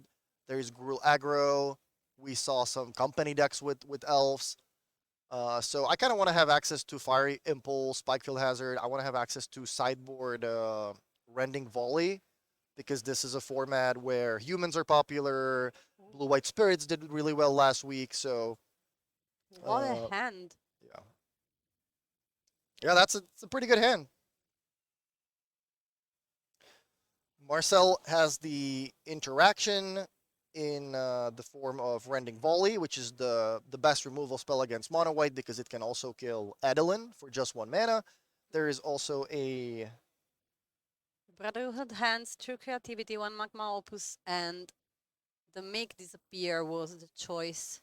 Yeah, an interesting thing you can do with the invasion is that you can exile the Magma Opus from the hand completely, which means that you're not going to be able to pay the 2 mana and discard it from your hand because the card is actually exiled. So that kind of strands the Opus, pretty much forever in a game like that. So that was an option Mariana had. Decided to go with the Make Disappear to maybe try to resolve something this turn. Perhaps a card like Wedding Announcement would be good for this situation.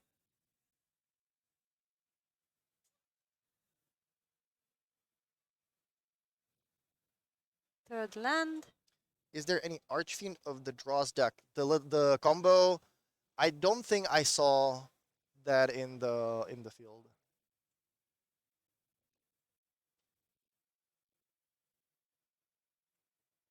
So it looks like that's Natalia's Lieutenant with a Mutavault being activated in response to the trigger, which means it's gonna also get the counter from the trigger. Marcel says, sure, that's okay. I'm probably gonna discard this Opus and just try to get the 4 mana to get a Gearhulk in play. Attacking on the battle.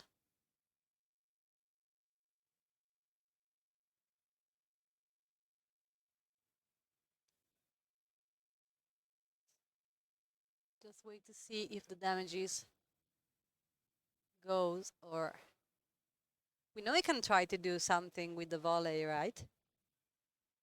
Yeah, Marcel decides to protect his life total. Says, okay, well, I only have 2 lands. I'm not sure if he drew the 3rd one yet, so just says, okay, you know what? I'm just gonna try to kill your creatures here. I want to buy myself some extra time before I draw land number 3 and 4. I can get my Opus in the graveyard, next turn as well. It's not really gonna make a big difference. So I'm just gonna spend the volley now on the Recruiter, save myself some life, and even if you have an Adeline next turn, this is probably gonna buy me an extra turn overall, which means that if I get the Opus in the graveyard now and I draw my 4th land next turn with the Gearhulk, that's probably going to be able to stabilize the board for me. 4th land also for Mariano.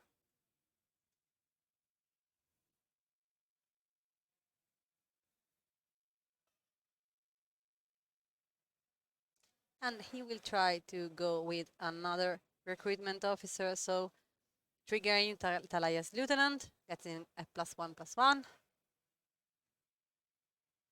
Oh, never mind. Mariana was attacking the battle, as the Yeah. chat's pointing out. So, okay, Marcel saying, okay, yeah, I don't want that to flip. I don't want your creatures to keep getting bigger.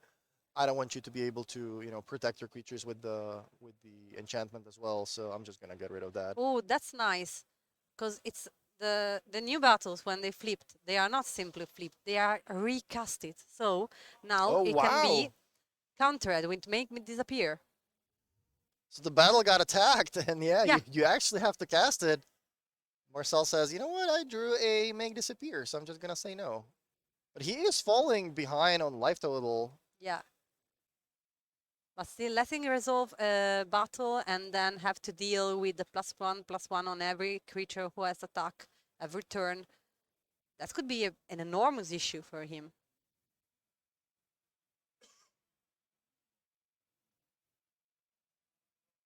Yeah, Mutavault, they don't care about your sweepers. They're gonna be able to keep attacking. But no follow-up from Mariano other than the attack with the creature land. So that puts Marcel to 14, I believe. Not sure if the life totals were updated before that, but now with Marcel with Opus in hand, double creativity. Yeah, I think I like his chances here.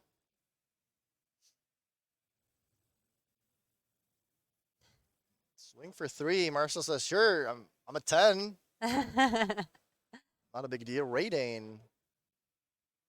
Okay, Raiden is a small issue. That definitely needs to get killed or countered. Okay, so make disappear with the extra 2 mana tax.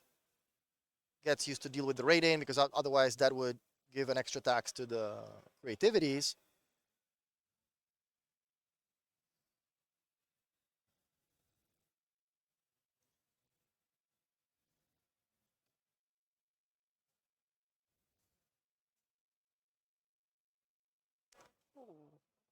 Believe that's a Copper Code Vanguard. She's gonna be able to pump the Mutavault. There we go. Attack for 4. But I think that's gonna be the last attack that Mariana gets in. End of turn. Discard my Opus. Now it could be difficult. Get myself a treasure. He's searching for for the proper token.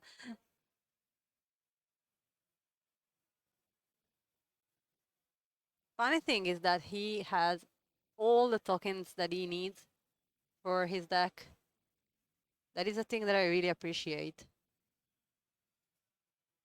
Because it makes everything clearer for us to cast and for opponents. Wow, so Mutavault from hand means it can be activated for 1 mana, and then you can play Creativity for 2, targeting the Mutavault and the Treasure token, which is exactly what Marcel's about to do, saying, hey, I'm going to get 2 Gear Hulks, so not only am I going to flashback the Opus, I can also choose to flashback the, Rending Volley. There's also a Brotherhood's End, which is going to be able to deal with the Copper Code Vanguard. Plus, that's going to be another 5/6 in play. So, yeah, I don't think I like Mariano's chances right now. Is there a second Gearrock somewhere?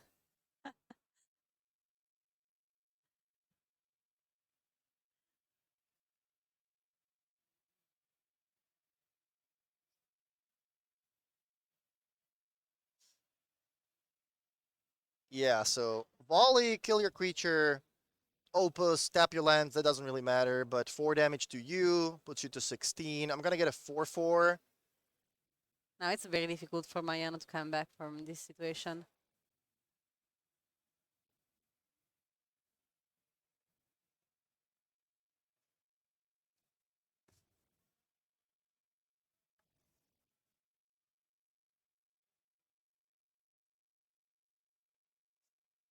Drawing all cards.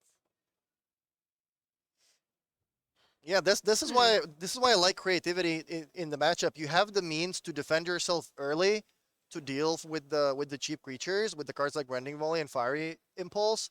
Plus, you also have sweepers in case your opponent goes wide really quickly, and then you can just play creativity and get yourself the Gear Hulks, which is always a tough spot for Mono White to come back from.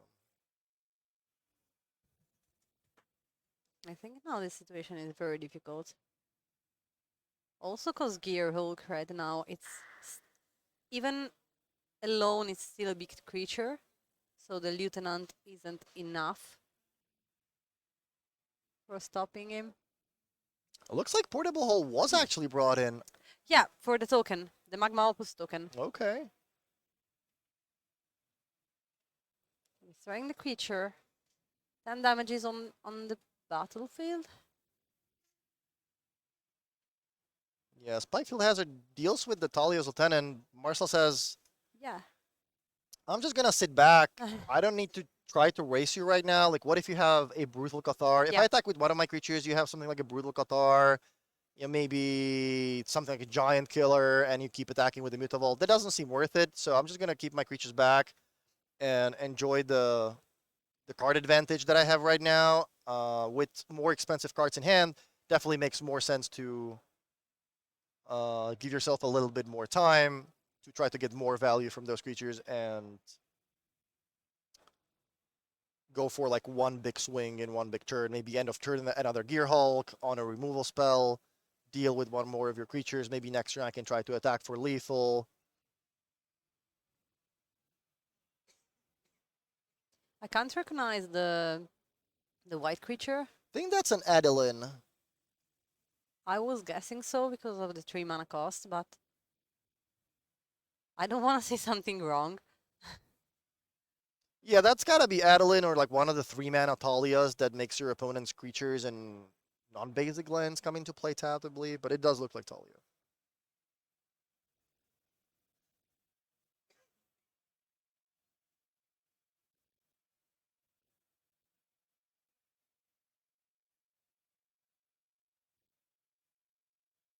Yeah, I think Marcel has another Gear Hulk in hand. Doesn't really have anything great to flash Yeah. back. That would only be the Make Disappear to flash back, which doesn't really do a whole lot. He decides to cast, yeah, Creativity. You don't always have to target your creatures. You can also target your opponents. So he decides to kill the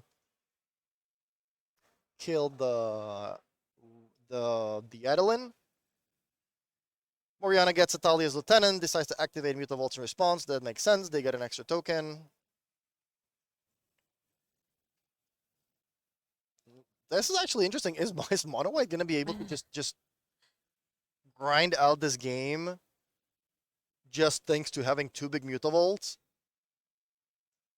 Certainly not. I mean, there's no way, you know, blue-red resolving double Gear Hulk, Creativity or board away, or Opus your board away, give myself an extra creature. After that, you certainly have to be able to close the game. Let's see what's happening on Mariano's side. A second Portable Hole for the second token.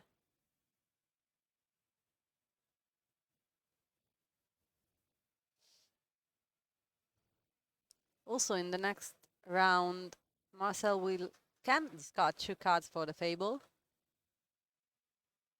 So it really depends on what is in his hand.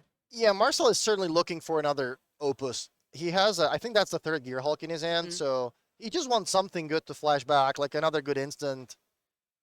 Even if it's a Rending Volley, you know, or any kind of removal spell, that would be perfect.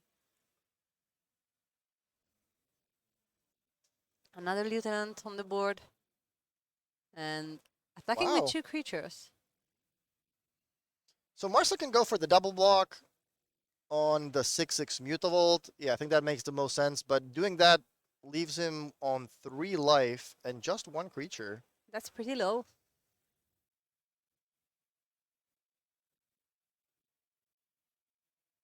Second trigger of the Fable.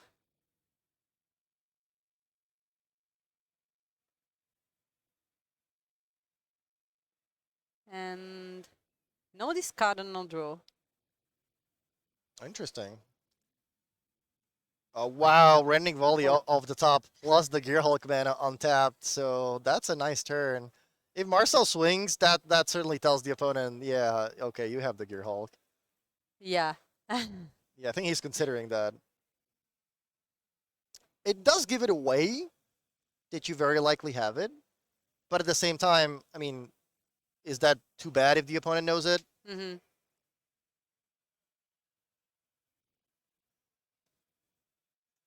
Are we still in Marcel? Yeah, we are still in Marcel. Yeah, Marcel is on his own turn, possibly considering playing the Gearhulk right away to flashback the Rending Volley to try Yeah. to play around something like a Rending Volley, but I'm not sure if that makes sense because with the Mutavolt on the table, you can still activate the Mutavolt and give it protection from blue. Also, in this matchup, white generally takes out the Rending Volleys, I believe, so depends on whether Mariano even plays them in the deck.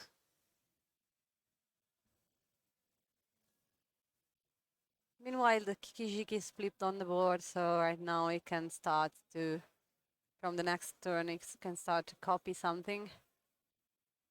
And also, hopefully initiate alone would not be enough. 3 mana.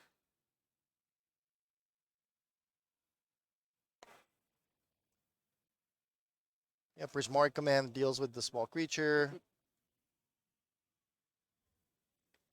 Marcel can't attack for lethal, so there's no reason to attack with both of the Gearhulks, leaves one behind. Now he has a blue creature and a red creature on blocking duty, so even a Brave the Elements off the top doesn't kill him. And he takes it down. All right. So Marcel locks up the top 8 with Is It Creativity. At 3 life points.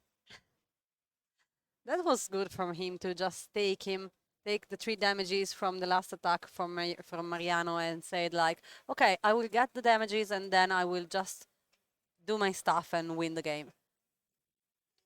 I believe we have a backup for you. Let's see if we can confirm that. If we have the one we picked before the matches started. We saw the second table empty, so I think it's possible they are just sitting down another table. We can take a look at the metagame breakdown at the events. Yeah, okay, let's take a look at it. Okay, metagame breakdown. So the most interesting thing for me was that Ragdos went from 20 to 21% last week to 11.8. So almost 12% of Ragdos. That's a really big change. That's like a 40% drop off in popularity, which is quite high. Is It Creativity number 2, Mono Green Devotion number 3. I think in the last couple events we saw Blue White Control was in the top 3 most played decks, so a little bit of a drop off there as well. Perhaps more of a popularity increase in Creativity and Devotion. I think there might still be a similar number of control players. Mono White Humans, Lotus Field Combo, yeah, just a little bit of everything. That kind of just sums up his Pioneer at the moment. Lots of different decks, nothing overrepresented. This is what I would love every metagame to look like in every format. Yeah. You know, nothing is overplayed. Nobody can really complain that, hey, it's 70% Esper. You know, every time I log in and play, it's just the same deck over and over. If you want diversity, you can try Pioneer at the moment. There is a lot of options, and even the Rakdos midrange, that is the one that is most played, it's not unbeatable. So the format, the meta seems pretty healthy. And they are setting up table number 2, our side feature match. And I have to say, yeah, we have the table. I have to say I'm a little surprised that Azaria Spirits is only 2.5%. Because that was the deck that did, I think, probably the best last week, if I remember the charts correctly. Ragnar Sacrifice also did really well, 4.5% of that, roughly. Yeah, I'm kind of curious about also Gruul Agro. I thought that that will be a lot of them tomorrow and today, but not today. So it looks like we are bringing table number Gianluca against We should have table number 7. Francisco Sanchez. No,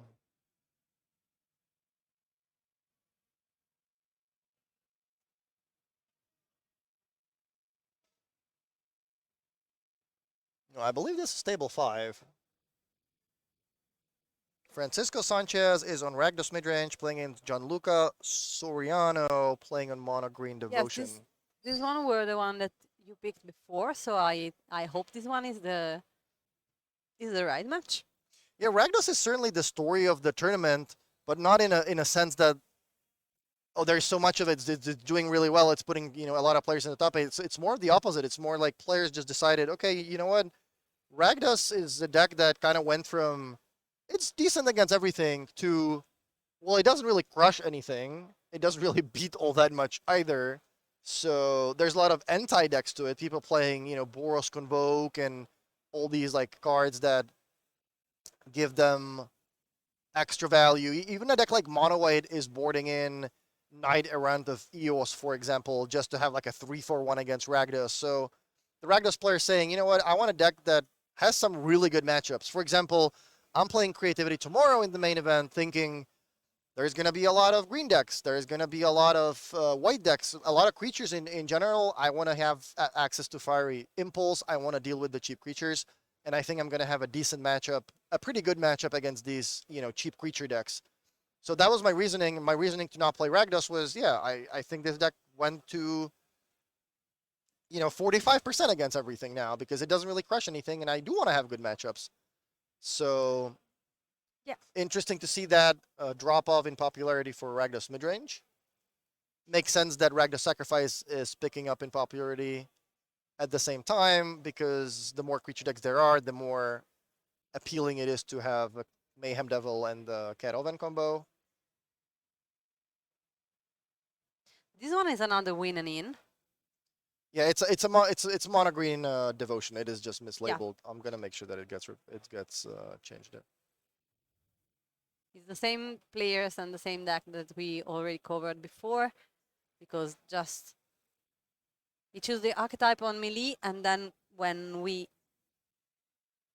write the deck archetypes and the name, just pick them from melee.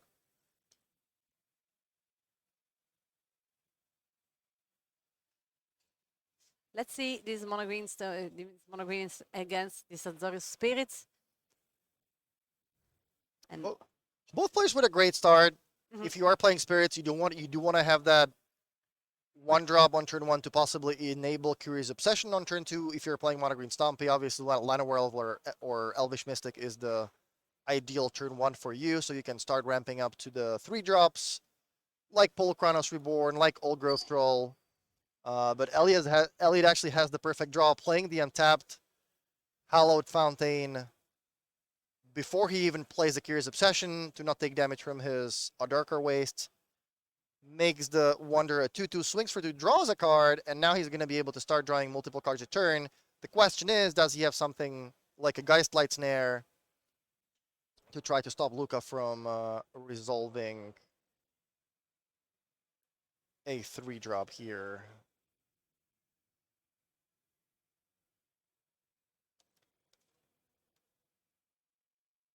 a second land, right now he has 3 mana.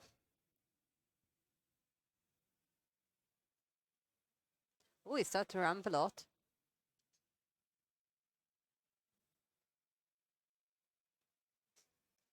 Wow, good start from Luca as well. This is turn 2, he already has access to 5 mana. Yeah, we need to update also the records, because they are 5/1/1 and 5/2.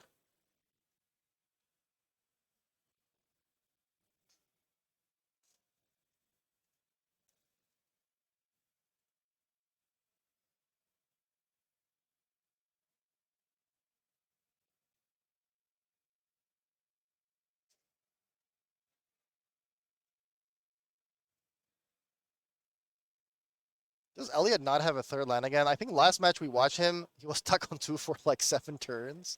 But as long as he has the counter spells to stop Luca from resolving anything, it's okay to be on 2 lands. This deck can definitely operate on 2.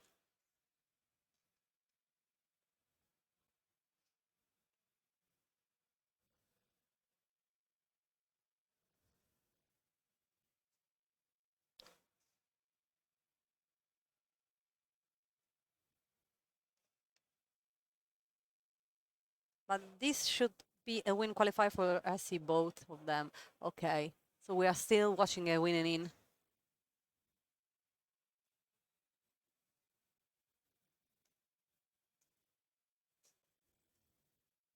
We remember that you have to achieve top 16 for hitting the qualifier for tomorrow. And of course, top 8 for better prices. Okay, so this is a different match that I had in mind. Okay, so the players' names were not changed before. So it looks like we have a 6-1 player against a 6-0-1 player against a 5-2 player. So Elliot picked up a draw earlier in the Elliot's 5-1-1. It's 5-1 against 5-2. So Elliot's still hoping to possibly make top 8 if he has good enough tiebreakers. Both players still in the top 16 range. Whoever wins this match is gonna squeak in the top 16. I think no matter what happens. So they're at least playing for the RC qualification, and one of them could possibly sneak in the top 8 based on what happened in the other matches.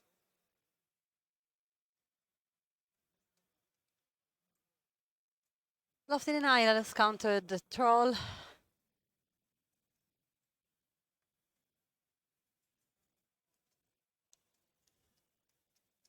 Right now there is just 3 green mana cost for devotion side. So the troll would be an incredible way to start to ramp a lot.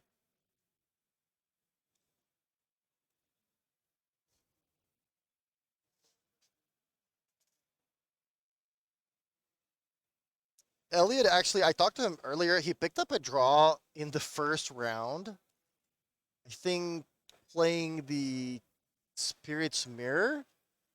And we were talking about him like, yeah, drawing here, not great, right? And he's like, well, I guess it could actually be fine because, you know, if I draw here, I'm very likely not going to play against the decks like Gruul Aggro, Mono White, Boros Convoke, which is the decks that Spirits don't really want to play against.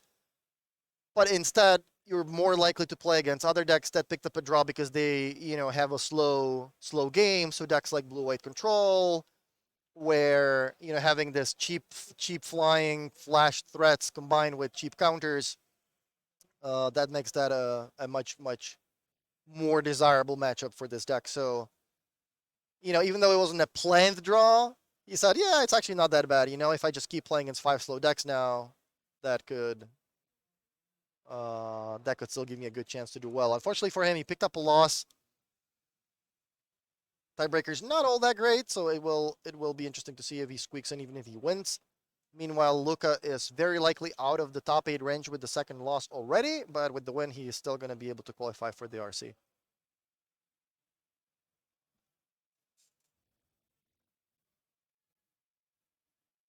Meanwhile, double Curious Obsession on 1 spirit, and then he tapped 2 spirits for tapping out 1 elf.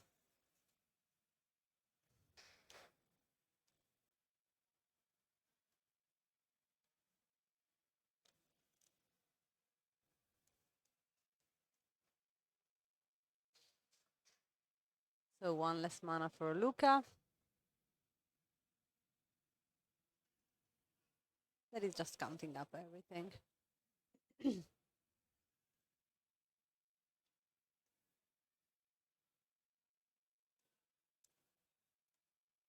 I'm not sure if it's correct, 0-0. I think that probably this is not game 1.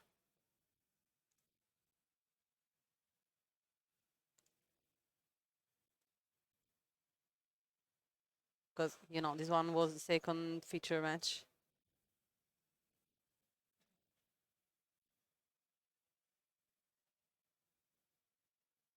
Yeah, we're trying to get that updated for you. It's definitely very unlikely for this to be the first game. Yeah, I Wow. don't want to say impossible, but it's very difficult. Storm the festival, and Elliot says, well, I don't want to take any chances. I'm just gonna sag this wandering marauder, even though it was enchanted with double obsession. I think Elliot's drawn so many cards that he's kind of happy with his hand and just says, you know, I don't want that to resolve. I don't want any big things coming into play. If I let that resolve, you get like a Cavalier and, you know, a Polochronos or something like that. That's gonna stop me from attacking anyway. So I'm just gonna cash it in, stop you from resolving it.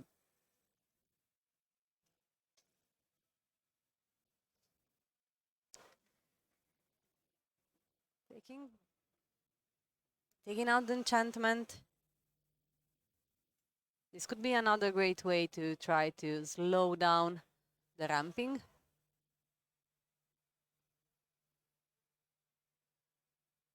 And then attack and tap.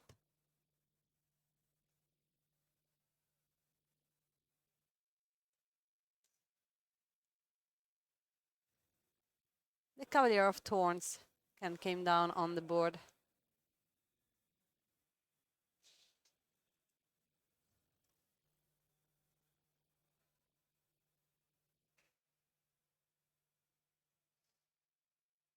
And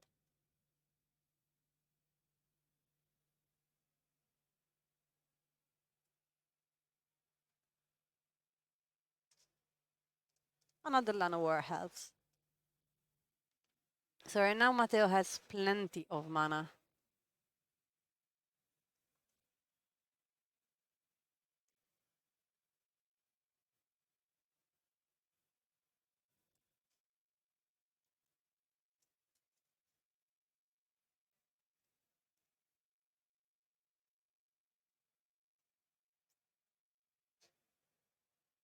There are still 10 minutes to go before rounds. They can have some extra time because setting up the table, the feature table, takes some time.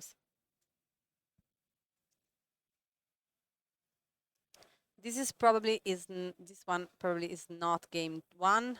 It could be game 2 or game 3.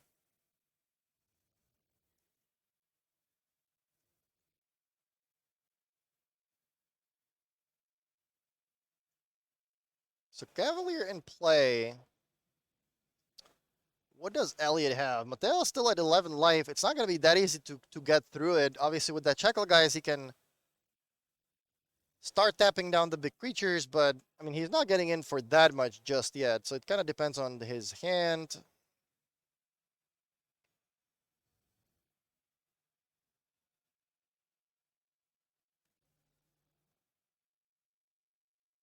Looks like they were asking about a rules question. They're calling they've done a judge call, and Elliot has asked the judge to check the sideboard of his opponent.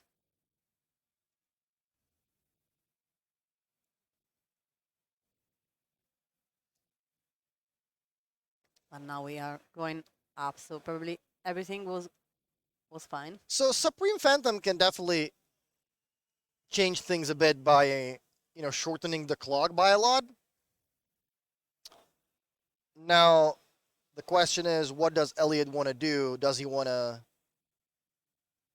tap the Cavalier right now, which would enable a decent attack? Does he want to wait till Matteo's turn, tap some of his creatures on his own turn, then try to go for a lethal swing next turn?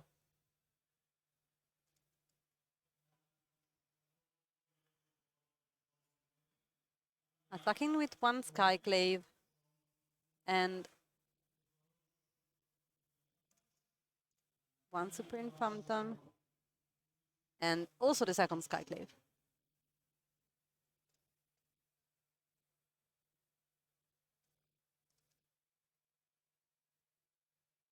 Oh no, sorry. 2 of them were for tapping out turn. Yeah. Sorry, guys.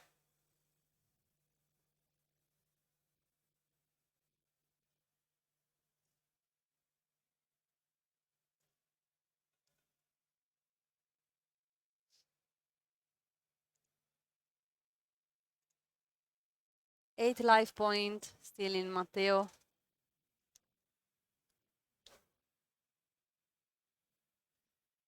Oh. I think we have some issues with the deck's names. The deck likes to change.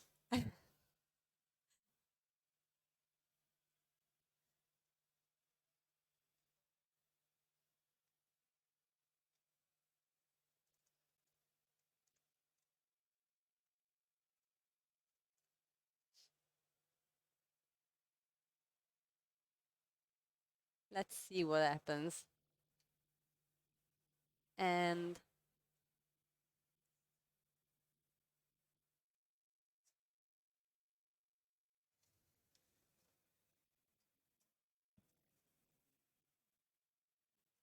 Another Cavalier of Thorn.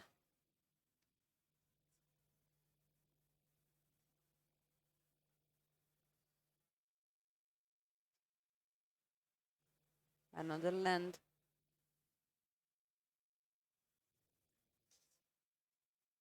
All right, we finally took a little bit, but we finally updated all the. We were able to communicate to the other casters. Yeah. We were able to update the names and the deck. And the deck choices, we have Elliot Busol on the left, playing Azorius Spirits, playing against Luca Lofredo on the right, playing Mono Green Devotion. So now it should be correct if the player pictures are correct as well, which I believe they are, because we have seen Elliot play blue-white in the rounds before, and I think we've had Luca at the feature match Exactly. table as well. So now it should be correct.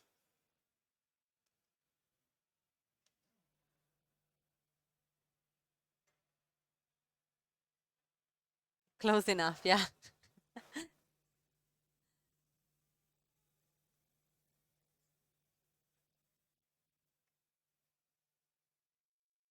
Five minutes left, plus extra time if they have some, or because we are not sure if the counter that we see if the correct one with the extra time or not.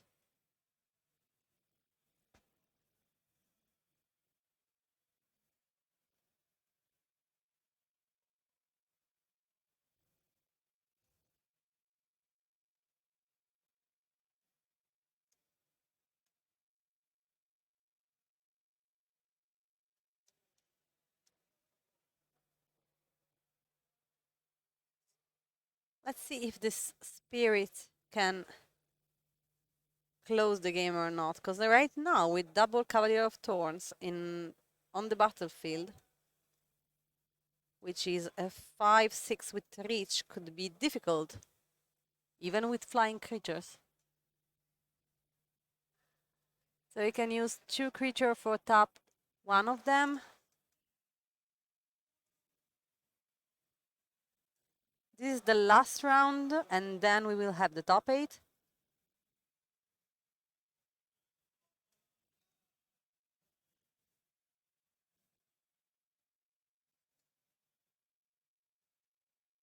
And a Kiora.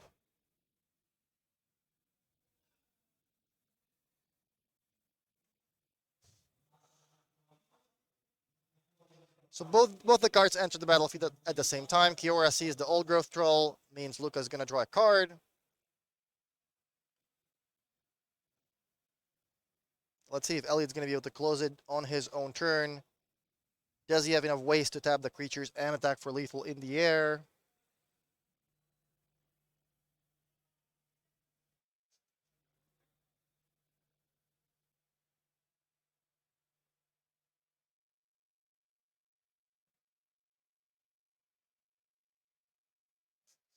Let's see.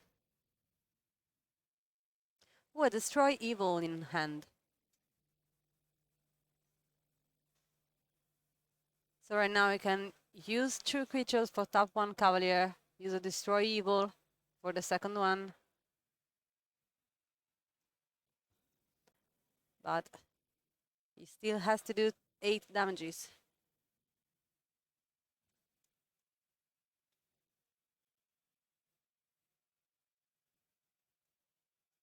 Yeah, Elliot doing the math. Goes for That was quick. So that looks like a destroy evil, deal with one of the Exactly. Cavaliers. 2 spirits. I'm gonna be able to tap your second Cavalier, yeah. card. Yeah, let's actually go through the motions. All right, I like that a lot better from the players too. Let's kill the Cavalier. You can resolve your trigger when it dies. I'm gonna play 2 spirits, so I'm gonna be able to tap 2 creatures and have 3 attackers. Does that give Elliot enough damage? I believe so. 3/3 and He seems pretty confident. yeah, let's see it. So Elliot also needs to make sure he taps the creatures he just played because they're summoning sick. So using the Sailor and the Shackle guys to tap one of the creatures, using base creatures to attack. Yeah, it actually doesn't make sense to use 2 to tap, just attacks with 5. Blocks don't look all that great for Luca because there's 4 creatures that are going to be coming through. That should be lethal. Yeah. Now we're going to find out what the match score is.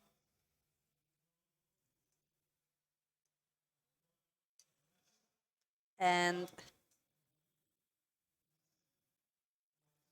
if we need another feature table or not, but we have 55 seconds on the clock, so I think that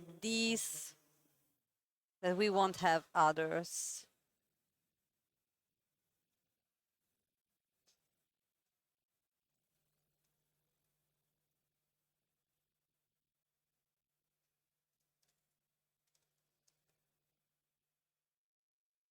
It looks like that. After this round, we will go straight to top 8. And of course, top 16 is qualified for tomorrow. Now top 8 is playing for better prices.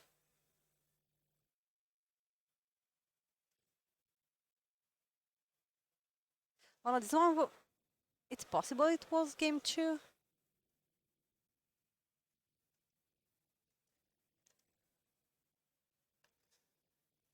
Yeah, looks like we're starting game 3 right now. But even if they have some extra time, I think ball shuffling is limited to once per game.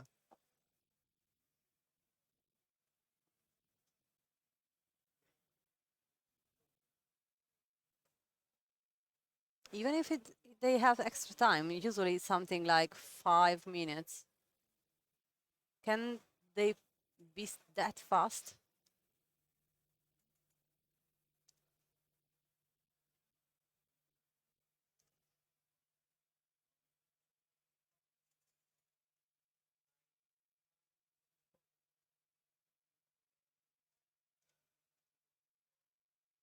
Let's see.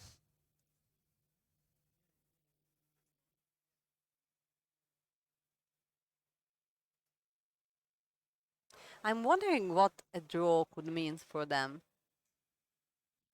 Will they still be in top 16 with the draw? For Luka, it is extremely unlikely. 2 losses and a draw. When only the, let's say top third of the X2s are very likely to make top 16, means he would likely be out.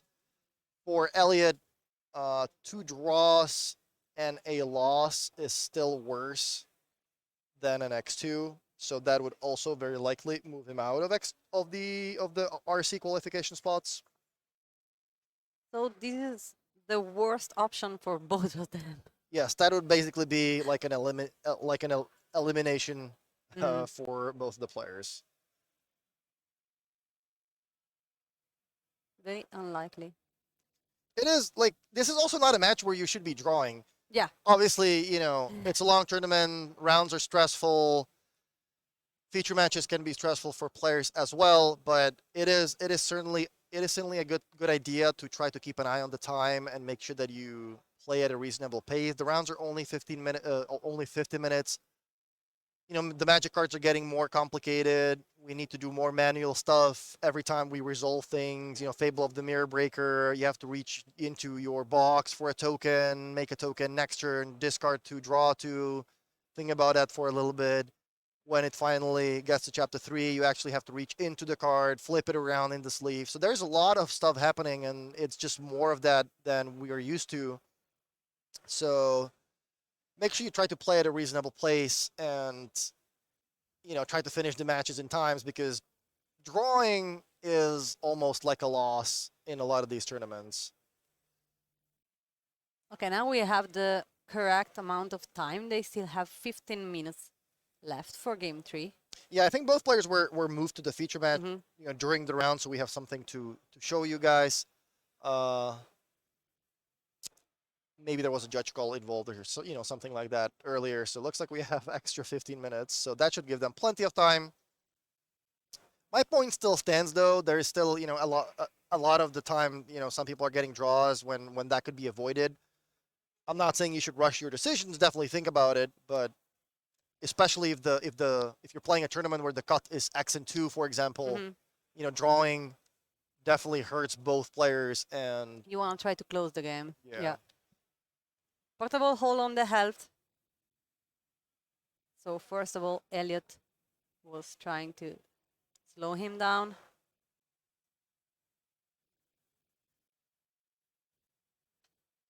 This is the game 3, so they are 1-1. And Luca in a little bit of trouble because his Llanowar is getting portable hold. No play on turn 2, and then Niktos on turn 3. With 2 green sources at a Niktos, you're not going to be able to cast Old Growth Troll or Polukranos Reborn. So he does have a Kiora, which is going to be pretty hard to deal with on this turn on Elliot's side. He can activate the Mutavault and attack for 4, but that's not going to deal with the Kiora for good. You still have to find a way.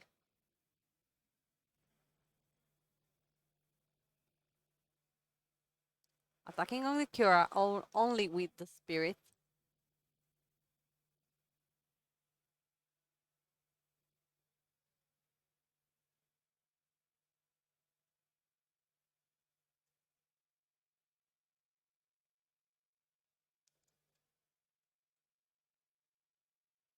Let's see what is the side to take on the board.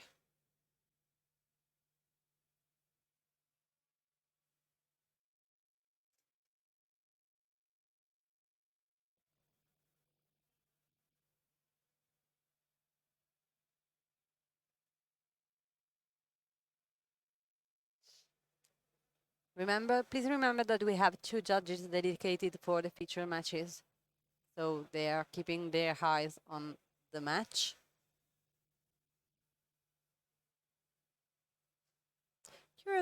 Curious obsession on the and attacking with everything, or yeah, and is going for the life points and not on Cura. Seems like he's deciding for life points. Yeah, so interesting decision for Elliot here. Do you want to go after Kiora? Do you want to pressure the life total more? With the Phantom carrying the Obsession, definitely more appealing to go face to try to draw an extra card. At the same time, killing Kiora before things get out of hand, also, a reasonable option. If Elliot has a card like Either Gust, perhaps a Destroy Evil or something that can remove Luca's next card, maybe he wants to go face to try to close the game out as soon as possible.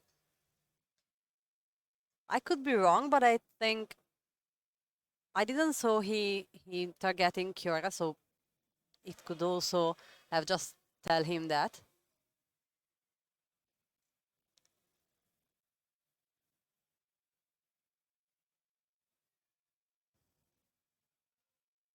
And yeah,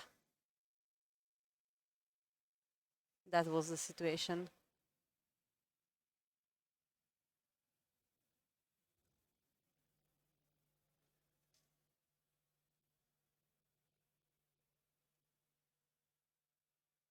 Let's see what happened right now. There is still a Cura on the battlefield with 3 counters.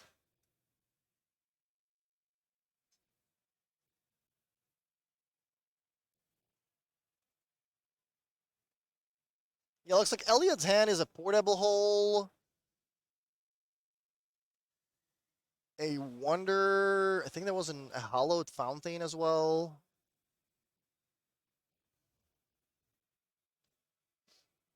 But he chose not to play the Wonder, which probably means something like a Geistlight Snare, perhaps a Spell Pierce, something along those lines he could play for 1 mana. Yeah, I think there is a Geistlight Snare, so Elliot in a really good position, dealing with that Llanowar early with the portable hole. Luca without too much other ramp, so likely stuck with 5 or 6 mana cards in hand, like the Cavalier, like Storm of the Festival.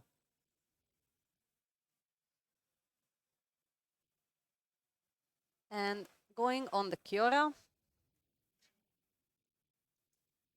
Yeah, Elliot looks to have this game locked up. There's a lofty denial that's been picked up as well. And is coming down, countering the troll.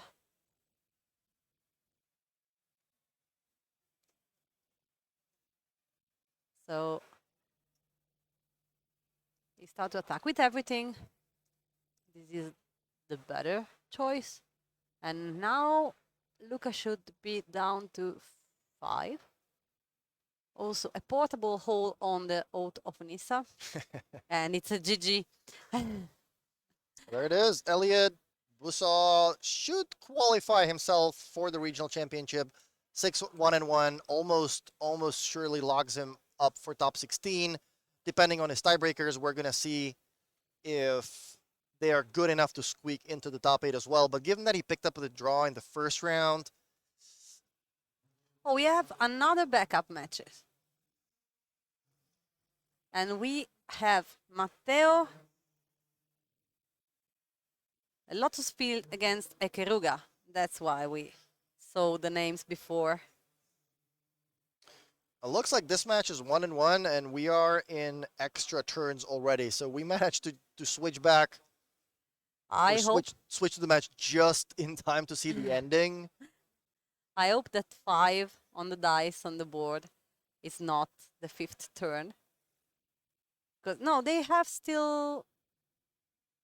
There is still 7 minutes on the clock, but I'm not sure if they are their time or not, because it was the time for the matches before with their extra time. That could be different.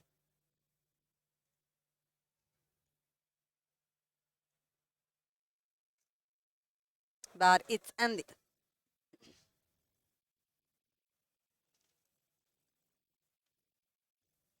Looks like the match ends in a draw. Yeah. And yeah, we're ready to go. This round was a little bit of a mess.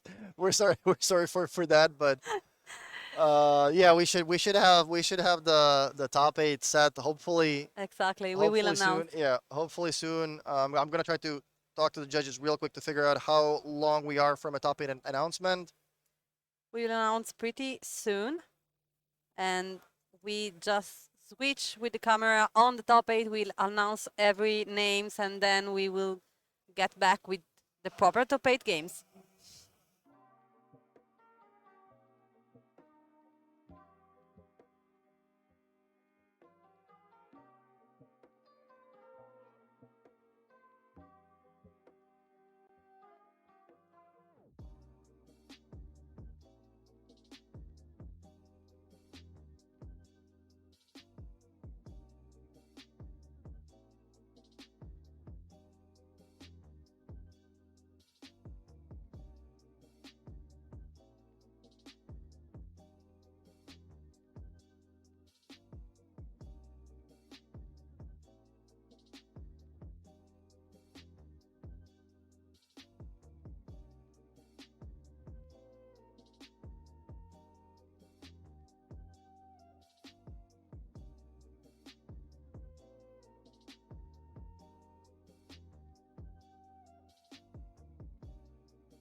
And we are here with the top 8 announcement. We can see Will explaining everything to the players. So we are just waiting from them to start to announce them, and we have the proper top 8. And all of them is qualified for tomorrow. And top 16 was qualified for tomorrow. So even other 8 player from outside top 8 will be tomorrow in the championship, regional championship, that will be covered entirely on this channel.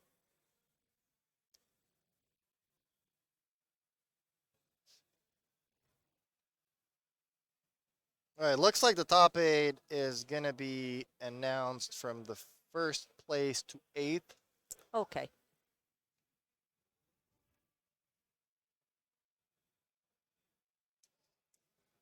We are just setting up everything, waiting for Will to call them.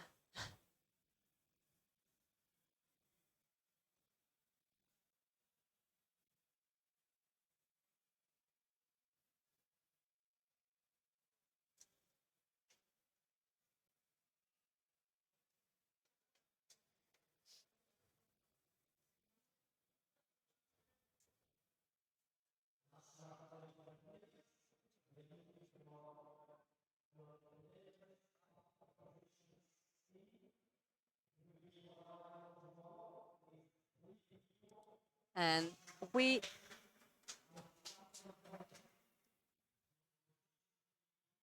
are ready, and we can see Marcel Reintges is our first qualified for the top 8.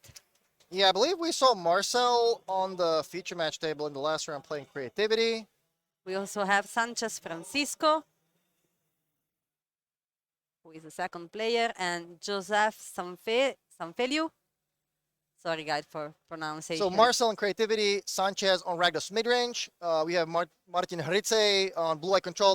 We have Josep playing not the Jund Nexus that Melee says, but a enigmatic incarnation deck. We have Aris Raptidis submitted a deck on paper. We also have Pon Giahe playing mono white humans, Statis Ediaroglu. playing blue eye control, and Patrick Johansson on Abzan Greasefang, which gives us what is again creativity, Ragdos, Fires, Azorius, Mono White, Greasefang, Unknown, and another Azorius. A So very interesting top 8. at least 6 different decks, maybe 7, depending on what Aris submitted. So guys, we are ready for our top 8. If they decide to play it, we will show you entirely on this channel, and we will be back soon with Philip and Will.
Welcome back to the Legacy European Tour here in the last chance qualifier. As you know, all these players on the top 8 qualified, so they decided to take a split here. It is completely legal, they have to rest, and they decided to take this rest because they will be playing tomorrow and Sunday a lot of rounds. So Exactly. Potentially, they could be playing another 18 rounds of Magic if they get to the finals and manage to play that. So they have decided to rest, take a split all the prize money up and everything. They've got what they came here for, the invites. That was the main one. Plus the other 8 that managed to go from 9th down to 16th place. So we do have the unfortunate news to tell everybody that is going to be it. There is no more Magic to be played on the stream until tomorrow. So make sure you do hit that follow button if you want to get the notification of when we go live, because we are live in Athens and it will be going at 9 o'clock tomorrow morning, Athens time. Work that out wherever you are right now. Right now it is 6:45 in local time. So I'll let you work that out where you are in the world to decide if you want to join tomorrow. It is the regional championship. Yes, it's so the big we are one. going to award some Pro Tour invites as well as 2 World invites this weekend. You cannot miss it. Exactly. And can we just maybe take a look at what decks the Yeah, top let's 8 see. use? Let's see what top 8 decks played today. I have 202 players, a smallish field in this last chance qualifier. Only top 8 managed to get and split these prizes. We'll go through what decks that people were actually playing. So in first place, what deck did we have? So we did have Is It Creativity?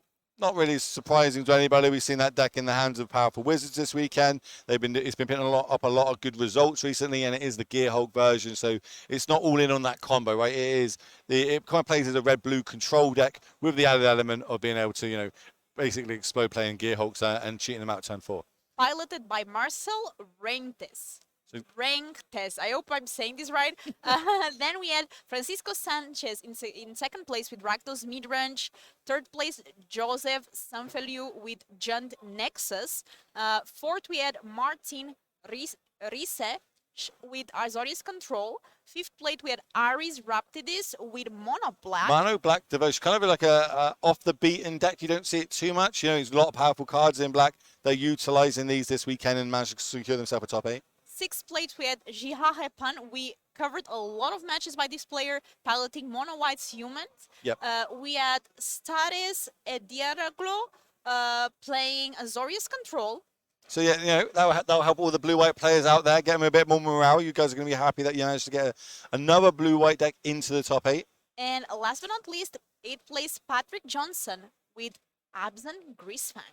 The Grease Fang deck managing to come in 8th place there, sneak in again. Super powerful deck.